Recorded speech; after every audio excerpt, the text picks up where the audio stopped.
My baby don't care for cars and races. My baby don't care for high-tone places. Liz Taylor is not his style, and even Lana Turner's smile, something he can't see. My baby don't care who knows. My baby just cares for me.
For shows, and he don't even care for clothes.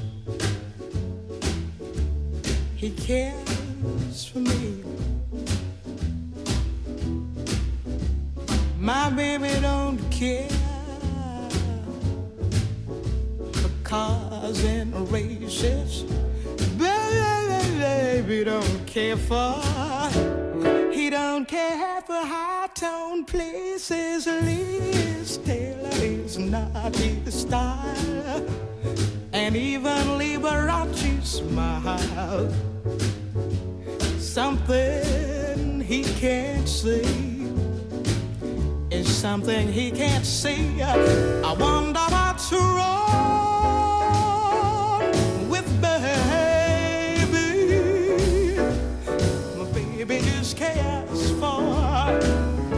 My baby just cares for. My baby just cares for me.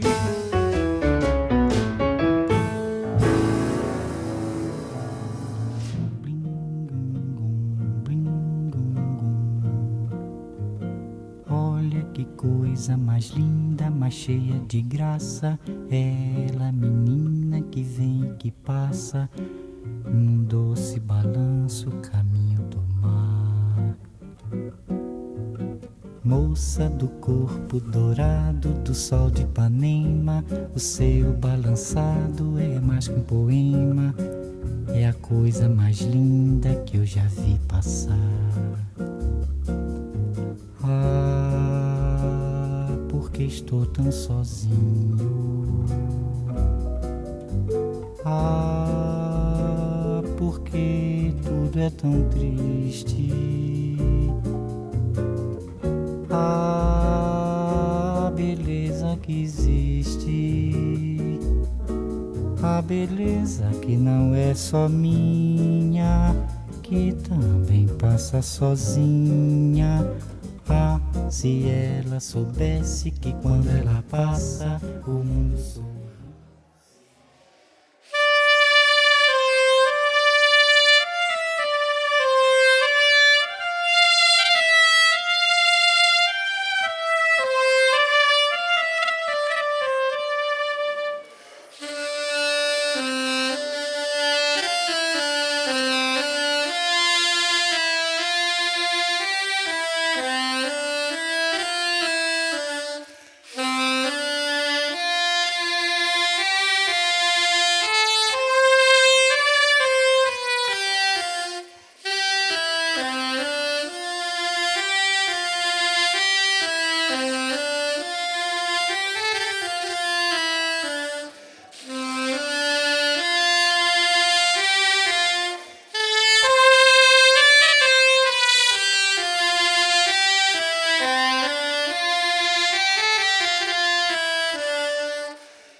Mila esker, Koki, eta ongi etorri denak. Handiak, adinekoak, neskak, mutilak, gazteak eta zarrak. Denak antxoindarrak, edo antxoinekin lotuta modu batez ala besteaz. Eta hori da helburua, antxoinek eta euskarak biltzen gaitu gaur, kultur aroaren barrenean. Eta gauza eder bat egiten, irakurri. Irakurri ez da bakarrik denbora pasa bat. Irakurri da ikastea eta gure mundua, gure pentsamendua zabaltzea. Gure pentsamendua zabaltzea euskaraz. Hartu dugun obra, lehenbiziko esperientzia honetarako, Printze txikia da. Oso ezaguna literatura universalean. Eta aukeratu dugu hain zuzen ere balore bereziak dituelako obra bat delako. Eta naiz eta iduriz aurren liburu bat izan, badu balore handi bat handiontzat ere bai.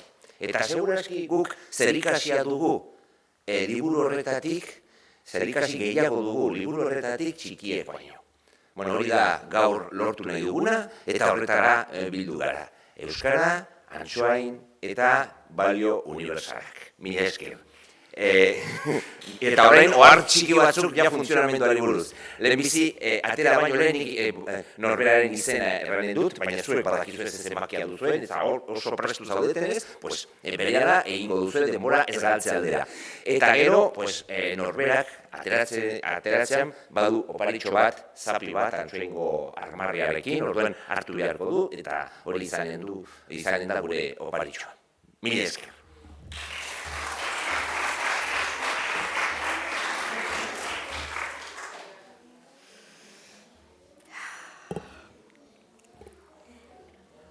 Egunon eta ongi etorriak, guztiak.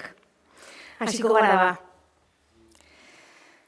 6 urte nituela, behin batez irudi lehuragarri bat ikusi nuen liburu batean. Biz izandako istorioak izeneko liburu hura, Oian Virginiari buruzkoa zen, eta irudiak boa suge bat erakusten zuen, piztia bat irensten ari zela. Hona hemen, marrazkiaren kopia. Liburuak hau zioen. Boa sugeek oso osorik mastekatu gabe irensten dituzte beren harrapakinak. Horren ostean, mugitu ezinik geratzen dira eta lotan igarotzen dituzte digestioaren 6 hilabeteak. Orduan, Oianeko abenturek zer pentsatu handia eman zidaten, eta era berean, kolorezko arkatz batekin, ene aurreneko marrazkia zirriborratzea lortu nuen. Enen lehenengo marrazkia alegia, horrelakoxea zen. Ene artelana pertsona nagusiei erakutsi eta ea beldurtzen zituen galdegin nien. Hala erantzun zidaten. Zer dela eta beldurtu behar gaitu kapelu batek? Ene marrazkiak ez zuen kapelu bat erakusten. Elefante bat irensten ari zen boa suge bat baizik. Orduan, boge sugearen barrunbea marroztu nuen. Pertsona nagusiek uler zezaten. Etengabe behar izaten dituzte argibideak. Ene bigarren marrazkia horrelakoxea zen. Pertsona nagusiek aholkatu zidaten boa suge ireki edo itxien marrazkiak alde batera utzi eta gehiago saiatzeko geografian, historian, kalkuloan edo gramatikan. Hala ze utzi nion bada 6 urte nituela pintore ospetsu izateko ikasbideari. Ene lehenengo eta bigarren marrazkiekin izandako porrotak gogogabeturik utzi ninduten. Pertsona nagusiek ez dute berez ezer ulertzen eta aurrontzat nekagarria da beti ere argibideak ematen ibili beharra. Beraz, beste lanbide bat hautatu behar eta hegazkinak gidatzen ikasi nuen.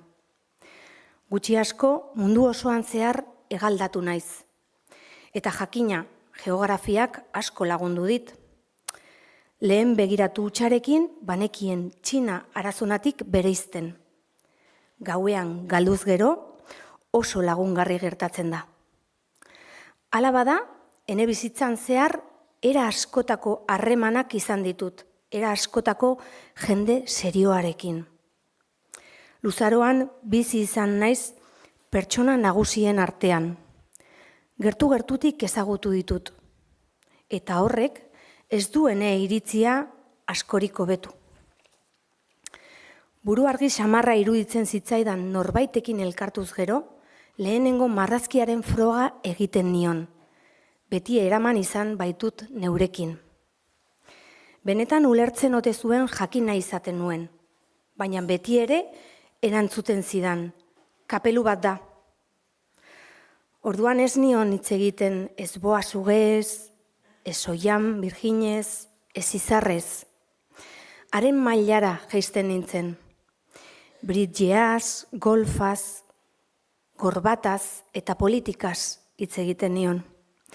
Eta pertsona nagusia postu egiten zen, ni bezalako gizon zentzudun bat ezagutzeaz.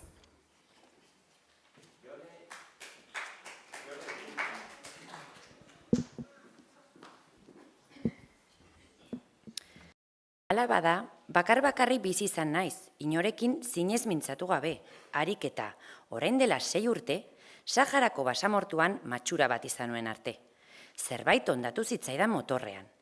Eta ez bainuen neurekin ez mekanikaririk, ez bidaiaririk, bakar-bakarri saiatu nintzen konponketak gaitz ura egiten. Niretzat, hil edo biziko kontua zen. 8 egun bat egunetarako ura baino ez nuen. Lehenengo gauean, arearen gainean egin nuen lo.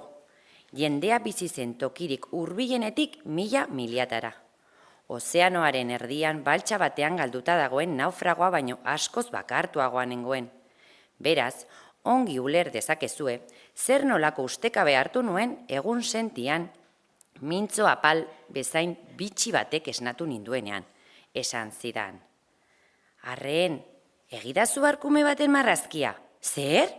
Egidazu arkume baten marrazkia? Tximistak jo izan manindu bezalaze zutitu nintzen.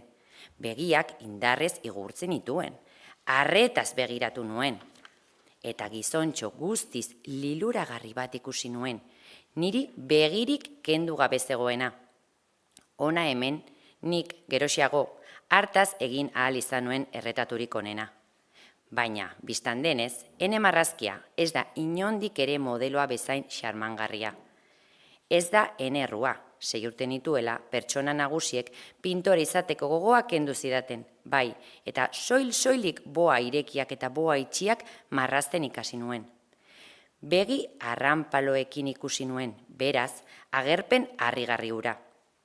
Ez ahantzi, jendea bizi zen tokirik hurbilenetik 1000 miliatara nengoela. Hala ere, ez irudien gizontxo hura galdua edo nekatua zegoenik, ez da gose, egarri edo beldurrik zuenik ere. Ez zuen ematen, inondik ere, basamortu erdian bisitokirik hurbilenetik 1000 miliatara galdu den haur bat. Adei Rodrigo.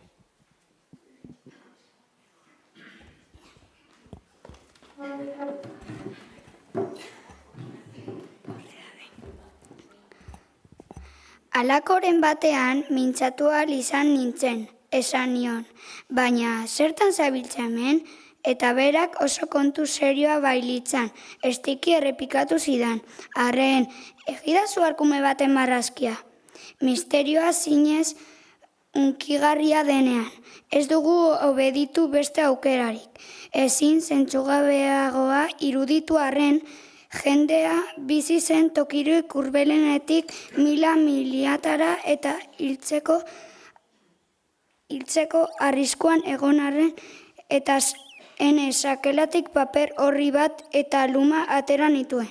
Baina orduan, oroitu nintzen nik batez ere geografia, historia, kalkulo eta gramatika ikasi nituela. Eta gizontxoari esan nion, apur bat aldarte txarrez, ez nekiela marrazten. Berak erantzun zidan, ez dio azola, egidazu arkume baten marrazkia. baina sekula ez bainuen arkume bat marraztu. Egiteko gain nintzen 2 marrazkietako bat egin nion berriro. Boa itxearena. Eta harri eta zur geratu nintzen gizontxoaren erantzunarekin. Zergatik, ene bizitokian dena txikia delako. Ez, nik ez dut elefanterik nahi, boa baten barnean. Boa oso arriskutsua da eta elefantea ostera traba bat besterik ez. Ene bizitokian dena da txikia eta nik arkume bat behar dut. Egidazu arkume baten marrazkia. Orduan marraztu egin nuen bat. Berak arretaz begiratu zuen. Eta gero, ez, hau jada oso gaixori dago. Egidazu beste bat. Nik marrazten jarraitu nuen. Erruki bera irribarre ezti bat egin zidan. Begira, hori ez da arkume bat, ari bat baizik. Adarrak ditu. Berriro ekin nion marrazteari, baina aurrekoak bezala hau ere errefusatua egin zuen. Baina aurrekoak hau zaharregia da, luzaroan biziko den arkume bat nahi dut nik, pazientziarik gabe, ene motora lehen bailen desmuntatzen hasi beharren neukanez. Honako marrazki hau zirriborratu nion, eta jalki nion. Honako hau kasa bat da, zu nahi duzun arkumea barnean dago. Baina orduan ustekabe handiz ikusi nuen eta epaili txikiaren aurpegia argitzean. Horratz, nik nahi nuen arkumea. Belar asko behar izango duela uste duzu? Zergatik, ene bizitokian dena txikia delako. Seguru nahikoa izango da. Oso arkume txikia eman dizut. Buruan marrazki aldera makurtu zuen. Horren txiki ere ez. Ara, lokartu egin da, eta lase ezagutunen bada printze txikia. Gorka Oiza.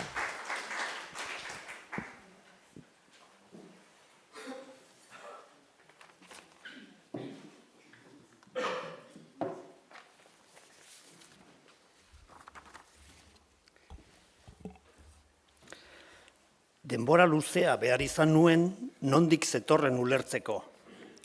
Printze txikiak galdera asko egiten zizkidan, baina ez irudirien nireak entzuten zituenik. Apurka-apurka, kasik konturatu gabe esandako hitz batzuek argitu zidaten dena. Esate baterako, ene hegazkina lehenengo aldiz ikusi zuenean. Ez dut ene hegazkina marraztuko, niretzat oso marrazki zaila baita. Galde egin zidan, zer da gauza hori? Ez da gauza bat, egan egiten du, hegazkin bat da, ene hegazkina da. Eta egan egiten nuela adierazteak harrotu egin ninduen. Orduan, harriduraz esan zuen. Nola? Zerutik erori zara? Bai, esan nion apal. Bitxia benetan. Eta printze txikiari atera zitzaion karkaila ozenak benetan sumindu ninduen. Enestori gaitzak serioski hartzen nahi izaten dut. Gero gaineratu zuen. Beraz, zu ere zerutik zatoz, zein planetatakoa zara. Berehala, argi izpi bat sumatu nuen haren presentziaren misterioan, eta bapatean galdetu nion. Beraz, zu beste planetaren batetik zatoz. Baina ez zidan erantzun. Buruari eragiten zion ezti ene hegazkina aztertu bitartean. Argi dago horren gainean ezin izan zarela oso urrunetik etorri. Eta luzaroan ametsetan bezala egon zen. Horren ostean, ene arkumea sakelatik atera eta bere altxorrari begira geratu zen. Erraz imaginat dezakezue zenbaterainoko jakin mina piztu zidan beste planetez egindako aitorpen gisako ark. Hala bada, gehiago jakiten alegindu nintzen. Nondik zatoz ene gizontxoa? Non dago zure bizitokia? Nora eraman nahi duzuen arkumea? Gogoeta isil bat egin ostean erantzun zidan. Ongi etorriko zaitzuk eman didazun kaxa. Gauean, etxetzat balioko dio eta. Bistan da, eta zintzoa bazara, soka bat ere emango dizut. Egunez lotu dezazun.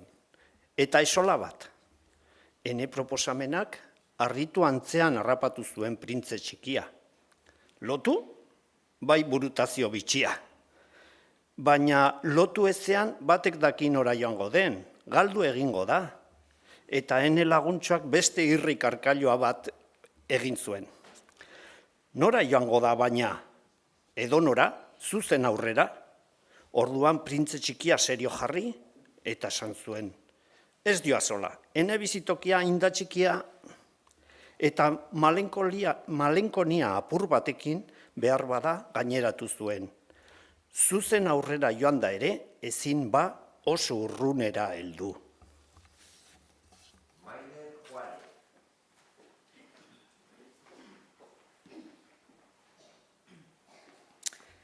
Gizartan, bigarren gauza garrantzitsu bat jakin ahal izan nuen. Arren jatorrizko planeta nekez izan ziteken etxe bat baina handiagoa. Horrik ezin ninduen gehiegi harritu. Nik ongitxonekien guk izendatuak ditugun planeta handiez gainera, ala nola Lurra, Jupiter, Martitz edo Artizarra beste ehunka ere badaudela. Eta batzuk hain niminoak izaki teleskopikoaren bidez ere nekez ikus daitezkela. Astronomo batek horietako bat aurkitzen duenean, zenbaki batez izendatzen du. Esate baterako, 3.251 asteroidea deitzen dio. Nik arrazoi sendoak nituen printze txikiak B612 asteroidetik etorria zela pentsatzeko. Asteroide hau behin bakarrik ikusi dute astronomo turkiar bater biztaratu zuen, 1909. Garrantzitsu hartan, astronomoak nazioarteko astronomia biltzar batean eman zuen bere aurkikuntzaren berri, baina haren janzkera ikusirik inortxok ere ez zion sinetsi. Halakoxeak dira pertsona nagusiak. B612 asteroidearen onerako diktadore turkiar batek heriotza zigorrarekin mehatxatu zituen Europar erara jazten ez ziren bere herritarrak. Astronomo turkiarrak 1908an berriro eman zuen bere deskubrimenduaren berri, traje dotore batez apain baino apainagoa jantzita, eta oraingoan denak bat etorri ziren berarekin. Hain zuzen eren, pertsona nagusiengatik eman behar izan dizkizuet B612 asteroideari buruzko xehetasunak eta zenbakia. Pertsona nagusiek zenbakiak atsegin dituzte. Lagun berri bati buruz hitz egiten dizuenean, inoiz ez dizutez funtseskoari buruzko galderarik egiten. Sekula ez dizute esaten, nolakoa du ahotsa, zein josteta ditugu gogokoen, egiten alduzu txemeleten bildumarik, aldiz honelako galderak egiten dizkizute. Zenbat erte ditu, zenbat nebarre baditu, zenbat pisatzen du, zenbat irabazten du haren aitak, beren ustez orduan baino ez dute zure laguna ezagutzen. Pertsona nagusiei esaten badiezue, adereilu gorriekiko etxe polit bat ikusi dut, lehioetan geranioak eta teilatuan usoak dituena, ezin izango dute etxea imaginatu. Honela hitz egin behar izan zaie. 100.000 liberako etxe bat ikusi dut. Orduan, ahotsa goratuz, miresmenez esaten dute, bai etxe ederra.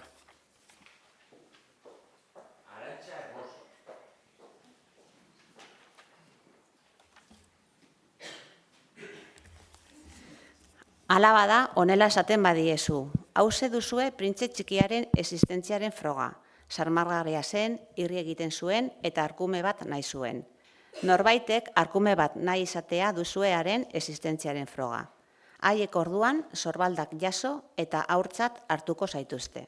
Baina esaten baldin baduzu B612 asteroidetik zetorren, orduan sinetxi egingo dizute, bakean utziko zaituzte eta ez dute galdera gehiago egingo. Halako zeak dira, ez dira gorrotatu behar, aurrek oso errukibera izan beharra daukate pertsona nagusiekin. Baina biztan da, bizitza zer den dakigunok zenbakiez irri eta trufa egiten dugu. Egia esatera, atseginez hasiko nukeen historio hau maitagarrien ipuinen antzera. Atseginez esango nukeen. Behin batez, bazen printze txiki bat. Bera, baino doi-doia handiagoa zen planeta batean bizi zena eta adizkide baten beharra zuena. Bizitza zer den dakitenentzat benetakoagoa emango luke horrela. Izan ere, nik ez dut nahi ene liburua arinkeriaz irakurria izan dadin. Hain atsekabeturik sentitzen naiz oroitzapen hauek kontatzean. Dagoeneko 6 urte dira ene adiskidea arkumearekin joan zela. Ene adiskidea ahantzi nahi ez dudalako ari nahi zura deskribatu nahian. Tristea da adiskide bat ahantztea. Jende guztiak ez du adiskide bat izan. Eta pertsona nagusien antzekoa egin daiteke gogoan zenbakiak baino ez ditu dala. Horrezegatik erosi ditut bada, pintura kaxa bat eta arkatz batzuk. 6 urte nituela, boa itxia eta boa irekia beste saiakerarik egin ez nuenez, zinez nekeza da ene adinean berriro ere marrasten hastea. Hala ere, saiatuko naiz erretratuak ahalik eta zuzenen egiten. Baina ezin ordea jakin lortuko dudan, hala ez. Marrazki batekin asmatzen duzu, eta besteak ez du batere antzik. Neurriekin ere apur bat nahazten naiz. Honakoan printze txikia handiegia da, harakoan txikiegia. Jantziaren koloreak ere zalantza eragiten dit. Ongi edo gaizki, nola edo hala, saiatu egiten naiz. Eta azkenean xehetasun garrantzitsuagoekin utz egingo dut. Baina barkatuko aldidazue, ene adiskideak ez zuen sekula argibiderik ematen. Behar bada ni bere antzekoan nintzela pentsatuko zuen, baina nik zorigaitzez ez dakit kaxa barneko arkumeak ikusten. Behar bada pertsona nagusien antzeko samarra naiz, zahartu egingo nintzen.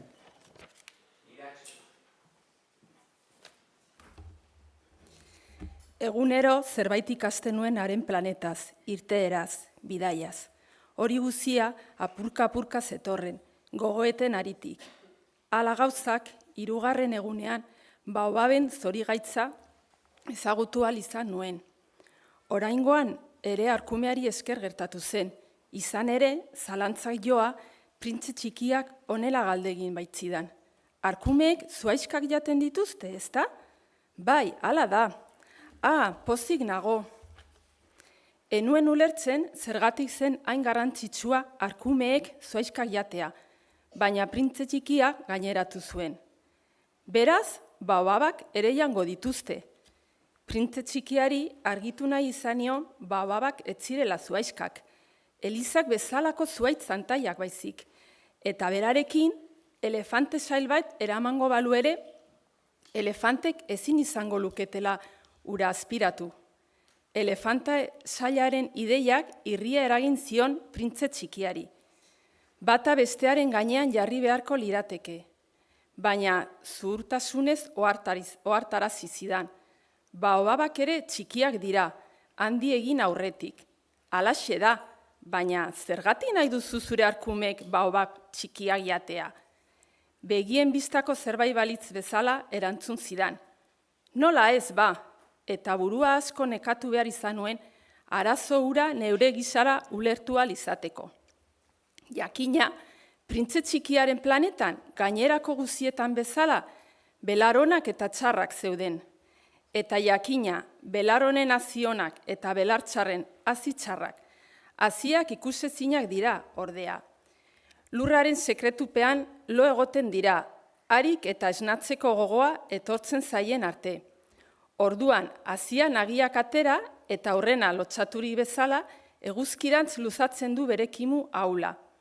Errefau edo arrasondo kimua izan ezkero, bere gisara hazten utz daiteke, baina landare txar bat baldin bada, ernetzen ikusi bezain laster, erauzi behar da. Eta printze txikiaren planetan hazi beldurgarriak zeuden, baobab haziak. Planetako lurra bete-beterik zegoen, eta baobab bat garaiz erauzten ez baldin bada, beranduegi izan daiteke. Traba egiten dio planeta osoari. Bere erroek dena zulatzen dute, eta planeta txikiegia eta baobabak handiegiak baldin badira, leher arazi egiten dute.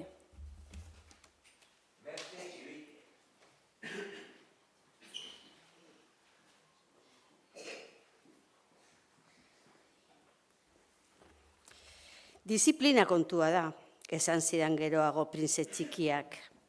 Goizean, zeure burua garbitutakoan, kontu handiz ekin behar diozu planeta bera garbitzeari.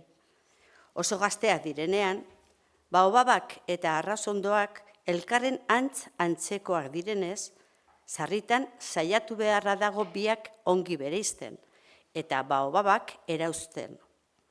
Oso lan aspergarria da, baina oso erraza. Eta hori guztia ni bizi naizen tokiko aurrei ulertarazteko, egun batez marrazki eder bat egiten saiatzeko aholkatu zidan. Egunen batean bidaian joaten badira, esan zidan. Baliagarri izango zaie, batzuetan ez dago arazorik lana beste baterako usteko. Baina baobaben kasuan hondamendia etor daiteke. Behin batez, alfer bat bizi zen planeta bat ezagutu nuen. 3 zuhaixka bertan behera utzi zituen eta printze txikiaren oharrak kontuan harturik, marraztu egin nuen planeta hura. Ez naiz moralisten mintza moldearen zalea, baina baobaben arriskua hain da ez ezaguna, eta asteroide batera galtzea hain izan daiteke arriskutsua, behingoz, salbuespena egitea erabaki baitut. Eta diot, aurrok, baobabekin kontuz gero, eta nire antzera, ene lagunek aspaldidanik zuten arrisku ez ezagun horren berri eman nahi izan nielarik, lan handia egin nuen marrazkiarekin. Eman nien lesioa kontuan hartzekoa zen. Behar bada, zeuen buruari galdegingo diozue. Zergaitik ezote dago liburu honetan baobabena bezain marrazki handiozik? Erantzun oso erraza da. Saiatu naiz, baina lortu ez. Baobabak marraztu nituenean, presasko sentimentu batek bultzaturik jardun nuen.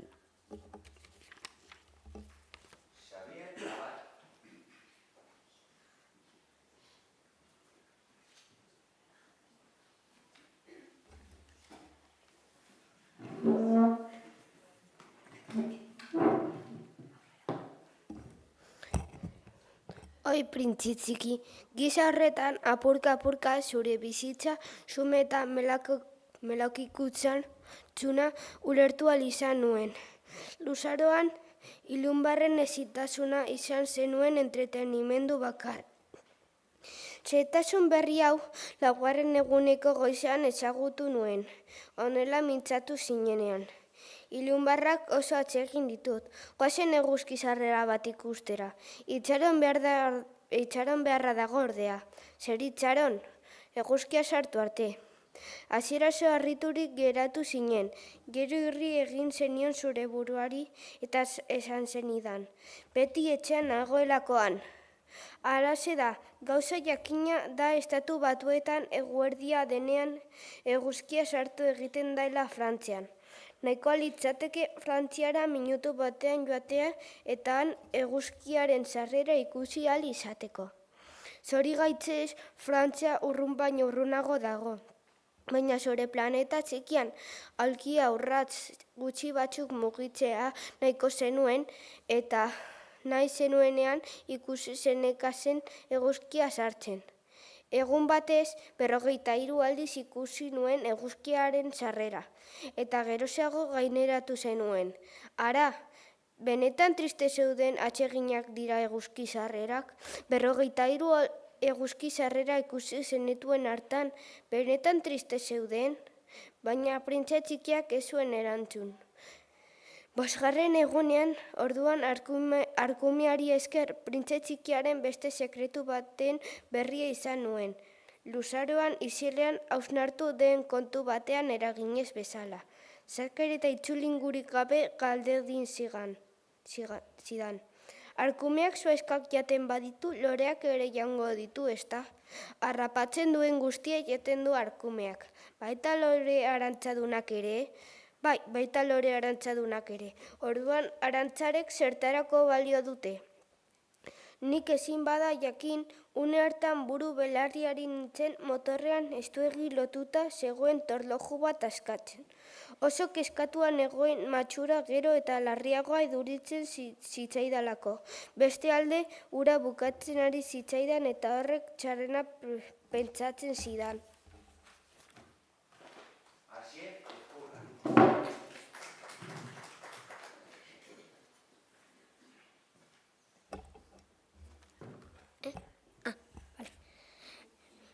Arantzek zertarako balio dute?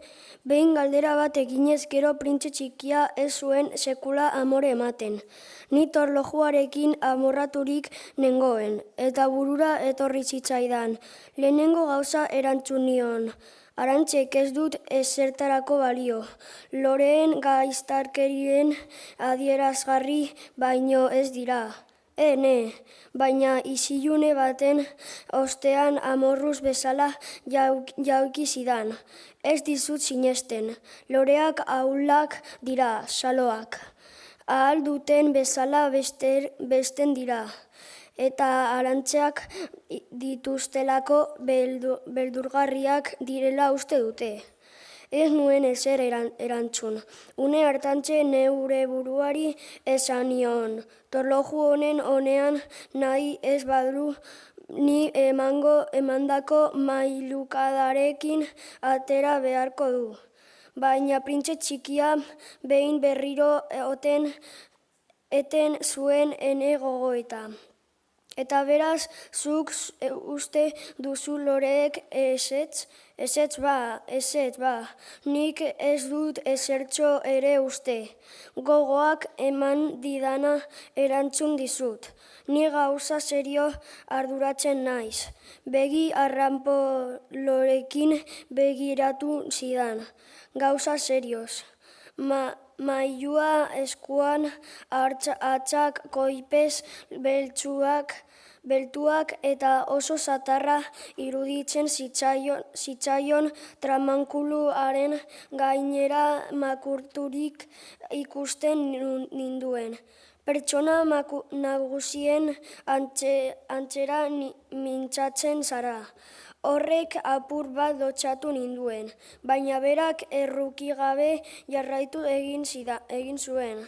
Dena nahazten duzu, dena enderezatzen. Kolera bizian zegoen. Haizetan astindu zuen bere ile urre kolorea. Nik ezagutzen dudan planeta batean gizon masailgorri bat bizi da. Sekula ez du lore bat usaindu, sekula ez dio izar bati begiratu, sekula ez du pertsonarik maitatu, sekula ez du batuketak besterik egin, eta egun osoan zehar zure antzera errepikatzen du ni gizon serioa naiz ni, eta horrek arropuztu egiten du. Baina hori ez alda gizon bat, hori txanpinoi bat da. Zer baina txanpinoi bat?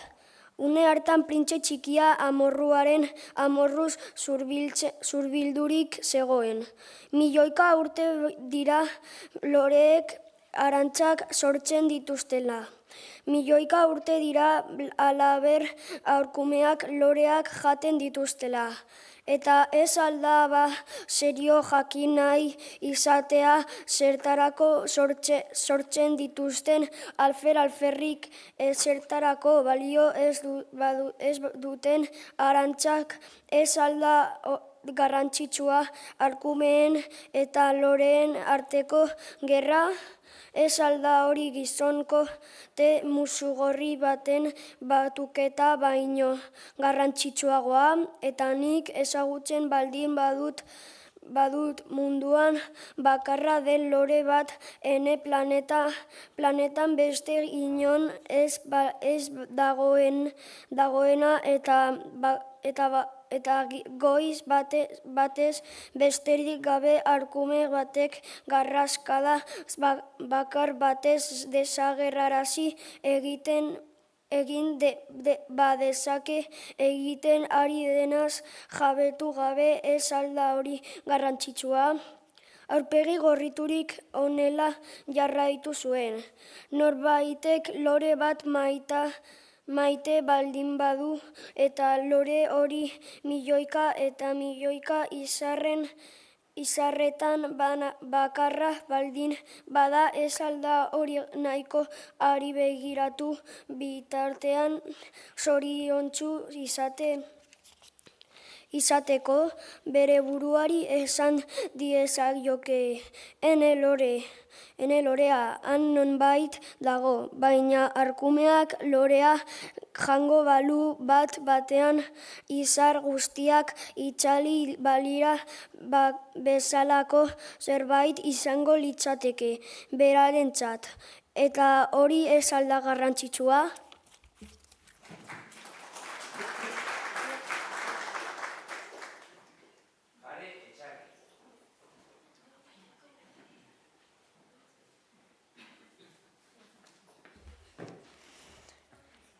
Ezin izan zuen besterik esan. Istantean negarrez ipaka hasi zen. Gaua etorri zen. Baztertuak nituen ene lanbesak. 5 axola ene mailua, ene torlojoa, ene garria eta ene eriotza. Izar batean, planeta batean, nirean lurrean alegia bazen. Kontsolamendu beharra zuen printze txiki bat. Besoetan hartu nuen. Kulunkatu egin nuen. Esan ene ere egin nion. Maite duzun lorea ez dago arriskuan. Zure arkumeari muturreko bat marraztuko diot. Zure lorearentzat babesgarri bat marraztuko dut. Nik. Ez nekien zer besterik esan. Oso traketxe sentitzen nintzen. Ez nekien beraren gana nola heldu, nola bildu. Hain da misteriotsua malkoen lurraldea? Oso laster ikasi nuen lore eura hobeki ezagutzen printze txikiaren planetan beti egon ziren xumeak. Petalo lerro egiten ez ziotenak. Goiz batez belar artean agertzen ziren eta ilunabarrean itzali. Baina lore eura egun batez erne txikiak gerturaturik zaindu zuen, besteen antzik ez zuen adaska ura. Baobab mota desberdin bat izan ziteken. Baina zuhaixka laster asteari utziz eta lore bat sortzeari ekin zion. Printze txikia lore pipil handi baten agerpenaren lekuko izan zen, eta handik zerbait miresgarria sortuko zela sumatzen zuen, baina loreak bizitoki berdearen babesean ez zuen bere apainketa guztiz amaitzen. Kontu handiz ari zen kolorea hautatzen, astiro janzten zen, petaloak banan-banan, egoki ezarriz. Ez zuen mitxoleten antzera zimurrez beterik agertu nahi. Bere edertasun osoaren dirdiraz agertu nahi zuen. Oso pinpirina zen bai. Osoaren dirdiraz agertu nahi zuen. Oso pinpirina zen bai, horixe. Bere apainketa misteriotsua hainbat egunez luzatu zen. Beraz.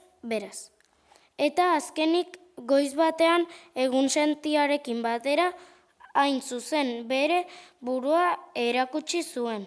Eta hainbesteko zehaztasunez lan ostean hartu eta sika mintzatu zen. Esnatu berria naiz. Barkaidazu ilea guztiz nahasia dut. Une hartan printze txikiak ezin izan zien bere miresnari eutxi. Zer edera zaren, bai ez da erantzun loreak ezitasunez. Eguzkiarekin batera sortu naiz. Printze txikiak berehala igarri zion ez zela oso apala, baina hain zen hunkigarria gosaltzeko ordua dela esango nuke. Gai neratu zuen loreak berehala. Behar bada zerbait pentsatu behar zenuke niri.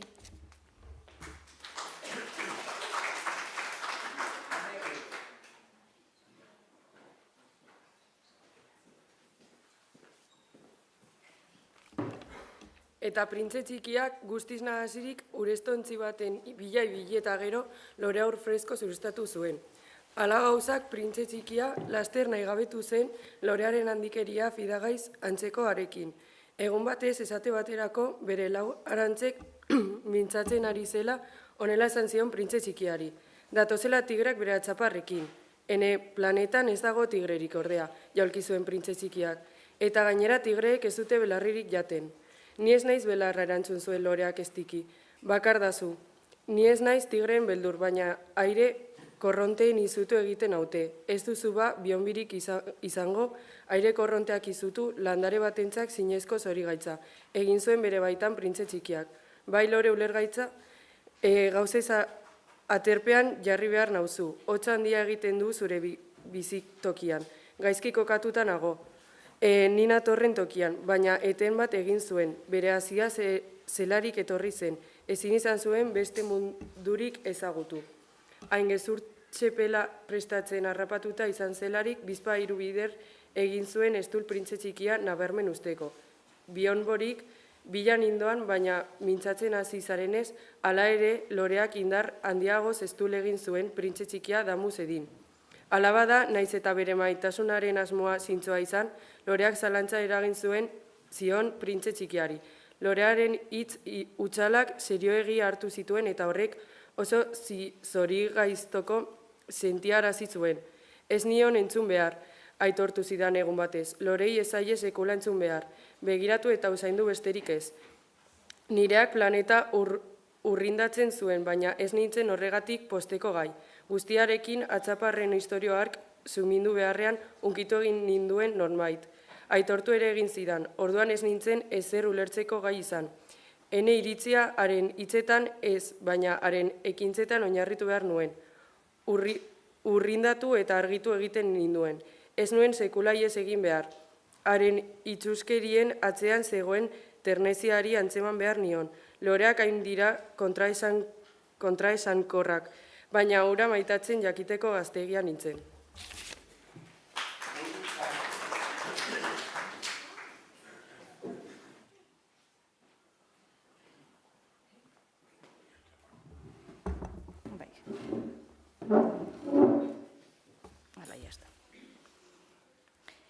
Ene ustetan, basa hegaztien migrazio batez baliatu zen ihes egiteko. Abiatu zen goizean, planetaren garbiketa egin zuen. Bizirik zeuden sumendiei kontu handiz kendu zien kedarra. Bi sumendi zeuzkan bizirik, eta oso erosoa zen goizean gozaria berotzeko. Sumendi itzali bat ere bazeukan, baina berak zioenez, sekula ez dago jakiterik. Horregatik, sumendi itzalitik ere kedarra atera zuen. Kedarra ongi kentzen bazaie, sumendiak astiro eta erregularki egoten dira zutan, erupziorik gabe. Sumendietako erupzioak tximinietako zua bezalakozeak dira, baina jakina, gure lurrean txikiegiak gara sumendiak garbitzeko. Eta horregatik sortzen digute hainbeste nahi gabe. Printze txikiak malenkoniatxu samar baobaben azken adazkak ere erauzi zituen. Ez zuen uste berriro itzuli beharrik izango zuenik, baina goiz hartan eguneroko lan horiek guztiak bereziki atseginak iruditu zitzaizkion. Eta lorea azken aldiz ureztatu eta babesgarriaren barruan sartzean zegoela negargura etorri zitzaion. Aio, esan zion loreari, baina loreak ez zion erantzun. Aio, errepikatu zuen. Loreak eztul egin zuen, baina ez zen hotzeriaren eraginez. Tuntuna izan naiz, mintzatu zitzaion azkenean. Barkamena eskatzen dizut. Zaila zaitez zoriontsu izaten. Gaitzespen ezak harritu egin zuen printze txikia. Bertan geratu zen nahasirik. Lorearen babesgarri eskuetan zuela. Ez zuen baretasun baketsu ura ulertzen. Baietz, bai, maite zaitut, esan zion loreak. Ene errua izan da zuk ez jakitea, baina horrek ez dioa sola. ni bezain tuntuna izan zarazu. Zaila zaitez zoriontsu izaten. Utz ezazu babesgarri hori, ez dut gehiago behar. Haizea ordea, ene otxeria ez da inbesterainokoa. Gaueko aire freskoak on egingo dit, lorea naiz. Piztiak ordea, tximeletak, ezagutu nahi baldin baditut, 3-4 beldar jasan beharko ditut. Oso ederrak omen dira. Nor etorriko da bestelani ikustera? Zu urrun egongo zara. Piztiak direla eta ez naiz beldur. Ene atxaparrak dauzkat. Eta bere 4 arantzak erakutsi zituen saloki. Gero gaineratu zuen. Ez zaitez hor geldirik geratu, deserosoa zait. Joatea erabaki duzu, zoaz. Izan ere, ez baiz zuen nahi printze txikiak negarrez ikusi zezan. Hain lore buru iritzia zen.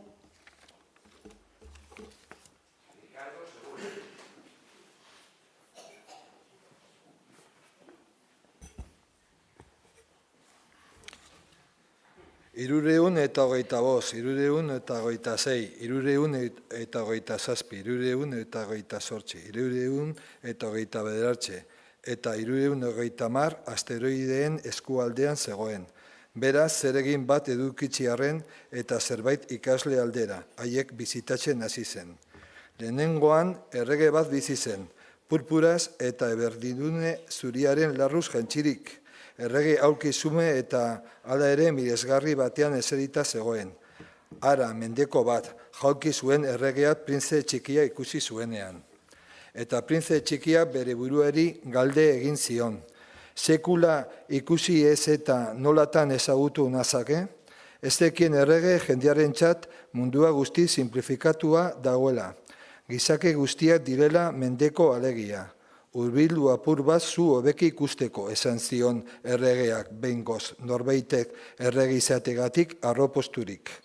Printze txikiak begiradarekin non eseri bilatu zuen, baina erbidune zuriaren larru ikusgarria planetasoa estali, eta traba besterik ez zuen egiten.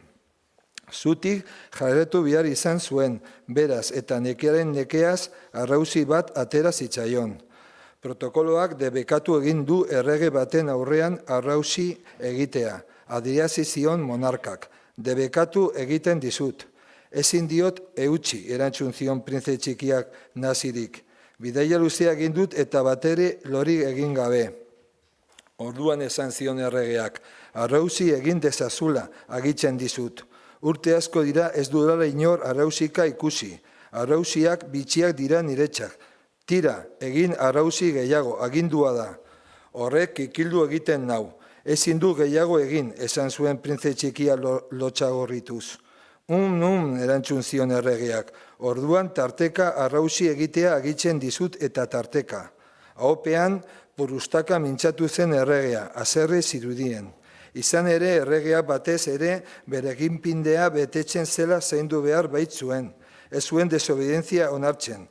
Monarka absolutua zen, baina oso zintxoa izaki zentzuzko aginduak ematen zituen. Ni aginduko baino, esan ohi zuen, ni aginduko baino, general bati itxas hegazti bihurtzeko, eta generalak agindua.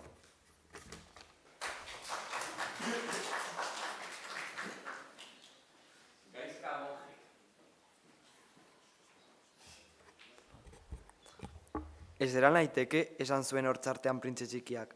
Eser zaitezela agintzen dizut, erantzun zion erregeak. Bere erbinude larruzko kapalegal bat handikiro jaso bitartean. Baina printze txikia harritu egin zen, planeta urain eminoa zen. Zenen errege ote zen ura? Maiestate zuzendu zitzaion, barkamena eskatzen dizut zu galdekatzeagatik.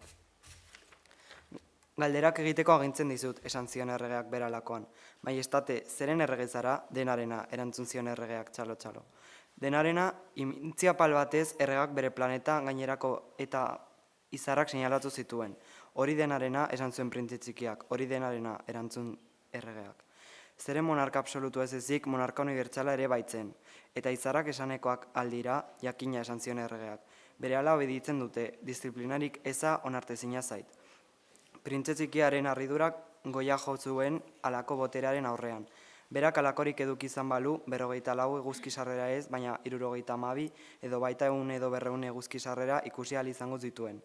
Egun berean, aulkia bat ere mugitu barrik gabe, eta bere planeta abandonatu zoritzean apur bat tristatu baitzen. Erregeari mesede bat eskatzera ausartu zen. Eguzki sarrera bat ikusi nahi nuke, egidazu mesede. Agindu jozu eguzkiari sardadin. General bati aginduko banio, tximeleta baten gisa lore egan egiteko, edota tragedia bat idazteko, edota itxas egazti bihurtzeko, eta generalak emandako agindua beteko ez balu, biotako zein bera doni egongo litzateko oker, zuzeu bai estatu zuen tinko printze txikiak. Halaxe da, bakoitzari egin dezakenaren neurrian eskatu behar zaio, jarraitu zuen erregeak. Agintea ezer baino lehen arrazioan oinarritzen da. Zure herriari bere burua itsasora botatzeko agintzen baldin badiozu, iraultza egingo du. Badut obedientzia eskatzeko eskubidea hain zuzen ere ene aginduak arrazoizkoak direlako. Eta ene eguzki sarrera oroitarazi zion printze txikiak. Izan ere, behin galdera bat eginez gero ez baitzuen sekula agantzten. Izango duzu bai zure eguzki sarrera, exigitu egingo dut, baina ene gobernabendu zientziari jarraituz baldintza egokiak izan arte itxarango dut. Noiz arte baina, jakin nahi izan zuen printze txikiak, hemen erantzu zion erregeak. Egutegiko te bat ikusmiratu bitartean, hemen izango da. Gaur iluntzean izango da, 7:40 minutuan gutxi gora bera, eta ikusiko duzu zeinen ongi betetzen diren ene aginduak.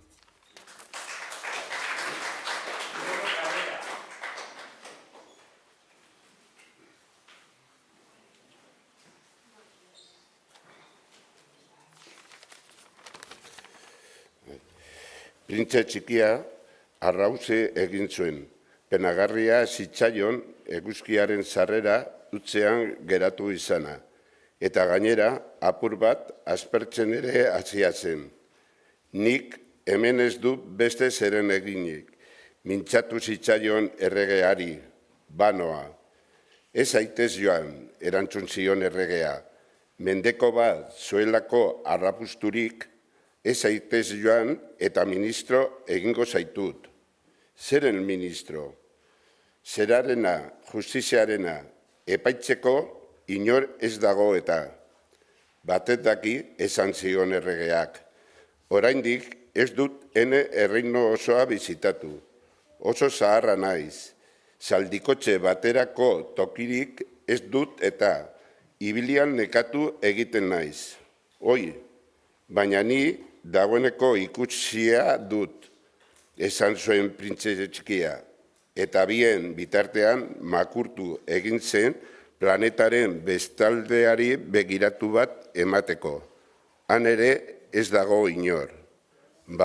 Orduan, zeure burua epaituko duzu, erantzun zion erregeak. Zaiena hori da.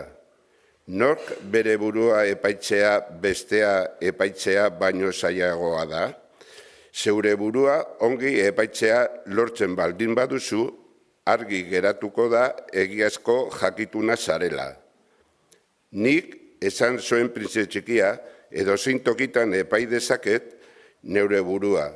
Ez dut zertan hemen bizi. Egen. Esan zuen erregea. Ene planetan, hor nonbait, arratoi zahar bat dabilelakoan nago. Gauean entzuten dut. Arratoi zahar hori epai dezakezu. Noizean behin heriotzera zigortuko duzu. Hartara, haren bizitza justiziaren mende egongo da. Baina zuk bizirin iraundezan aldiro indultatu egingo duzu. Bakar bat besterik ez baitago. Nik, erantzun zuen printze txikia, ez dugu goko inor heriotza zigortzea, eta banoa uste dut. Ez, esan zuen erregea, baina printze txikia prestaketa amaiturik ez zuen erregea gehiago tristatu nahi izan.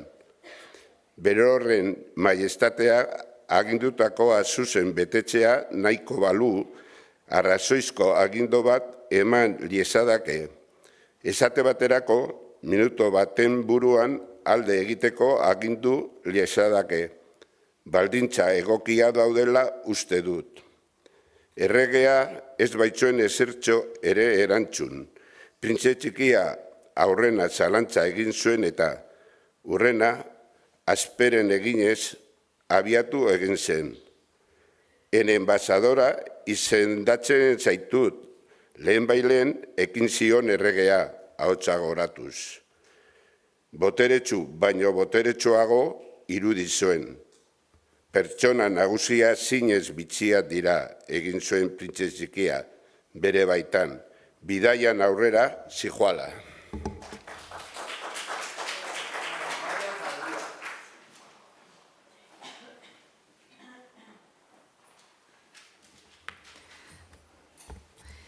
Bigarren planetan arrosko bat bizi zen. Ene, miresle bat ni ikustera etorria, esan zuen goraeki printze txikia urrunetik ikusi bezain laster. Izan ere, arroen ustetan gainerako pertsonak beren miresleak baitira. Egunon, esan zuen printze txikiak, hori da kapelu xelebrea daramazuna. Agurre egiteko da, erantzun arroputzak. Txalotzen nautenean agurre egiteko. Zori gaitzez inorrez da sekula hemendik pasatzen. Ez esazu esan, mintzatu zen printze txikia, ezer ulertu gabe. Has zaitez txaloka, esku bat bestearen kontra joz, aholkatu zion orduan arroskoak. Printze txikia txaloka hasi zen, esku bat bestearen kontra joz. Arroskoak kapelua goratuz apaltasunez agurtu zuen. Erregearen ikustaldia baino libertigarriagoa da hau, inondik ere. Pentsatu zuen printze txikiak bere artean. Eta berriro ere ekin zion esku bat bestearen kontra jotzeari. Eta arroak berriro ere agurtu zuen kapelua goratuz. 5 minuturen buruan, printze txikia nekatu egin zen josteta beti bat arekin. Eta zer egin behar da kapelua eror dadin? Galde egin zuen, baina arroak ez zion ulertu. Arroek laudorioak besterik ez dute ulertzen. Esadazu, zinez miresten al nauzu? Galde egin zion printze txikiari. Zer da mirestea? Miresteak esan nahi du onartu egiten duzula ni naizela planeta honetako gizonik ederrena, ongien jantzita dagoena, aberatsena, eta burutsuena. Baina zure planetan bakarrik zaude eta. Egidazu mesede hori, mirets nazazu hala ere. Miresten zaitut, esan zuen printze txikiak sorbaldak apur bat goratuz. Baina zera xola dizu horrek, eta printze txikia joan egin zen. Pertsona nagusiak zinez bitxiak dira, egin zuen bere baitan bidaian aurrera zijoala.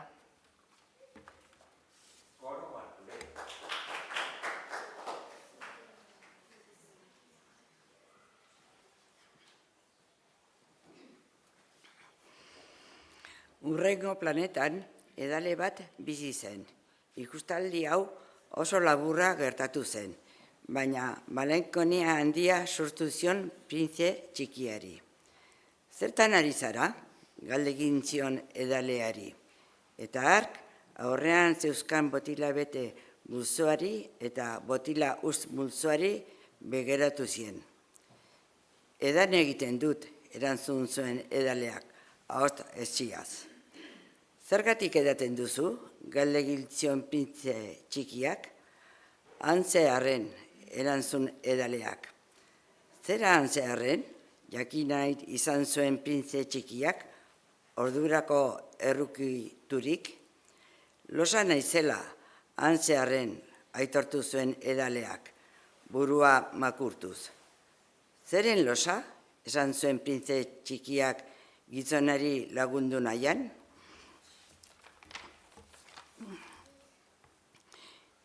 Edatearen losa, amaitu zuen edaleak, erabateko isiltasunean babestuz. Eta printze txikia nahasiri joan egin zen handik. Persona nagusiak zinen bizia baino biziagoak dira, egin zuen bere baitan, bidaian aurrean zioala. Laugarren planeta negozio gizonaren zen, eta hain zegoen lanpeturik ez baizen burua jaso ere egin printze txikia heldu zenean. Egunon, esan zion honek, zigarroa izalia daukazu.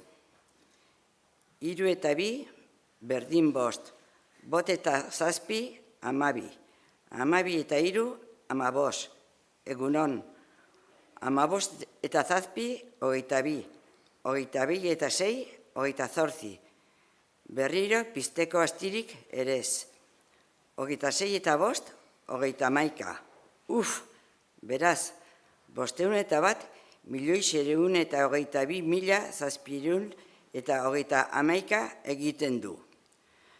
500 milioi zer, baina zer, oraindik horra altzaude, 500 eta bai milioi zera dagoeneko ez dakit. Hain lanpetua nago, ni berriketa gutxiako gizona nauzu, eta ez naiz ergelkerietan aritzen. 2 eta 5, 7. 500 milioi zer, baina errepikatu zuen printze txikiak. Izan ere bere bizitzan behin galdera bat eginez gero. Ez baitu zuen sekula ahazten. Negozio gizonak burua goratu zuen. Badira horregeita 14 urte planeta honetan nagoela, eta bitarte honetan 3 bide baino ez didate enbarazo egin. Lehenengo aldia, orain dela 22 urte izan zen. Listor batek daki nondik heldu zenean, sekulako arrabosa ateratzen zuen eta 4 akas egin ninten batuketa batean.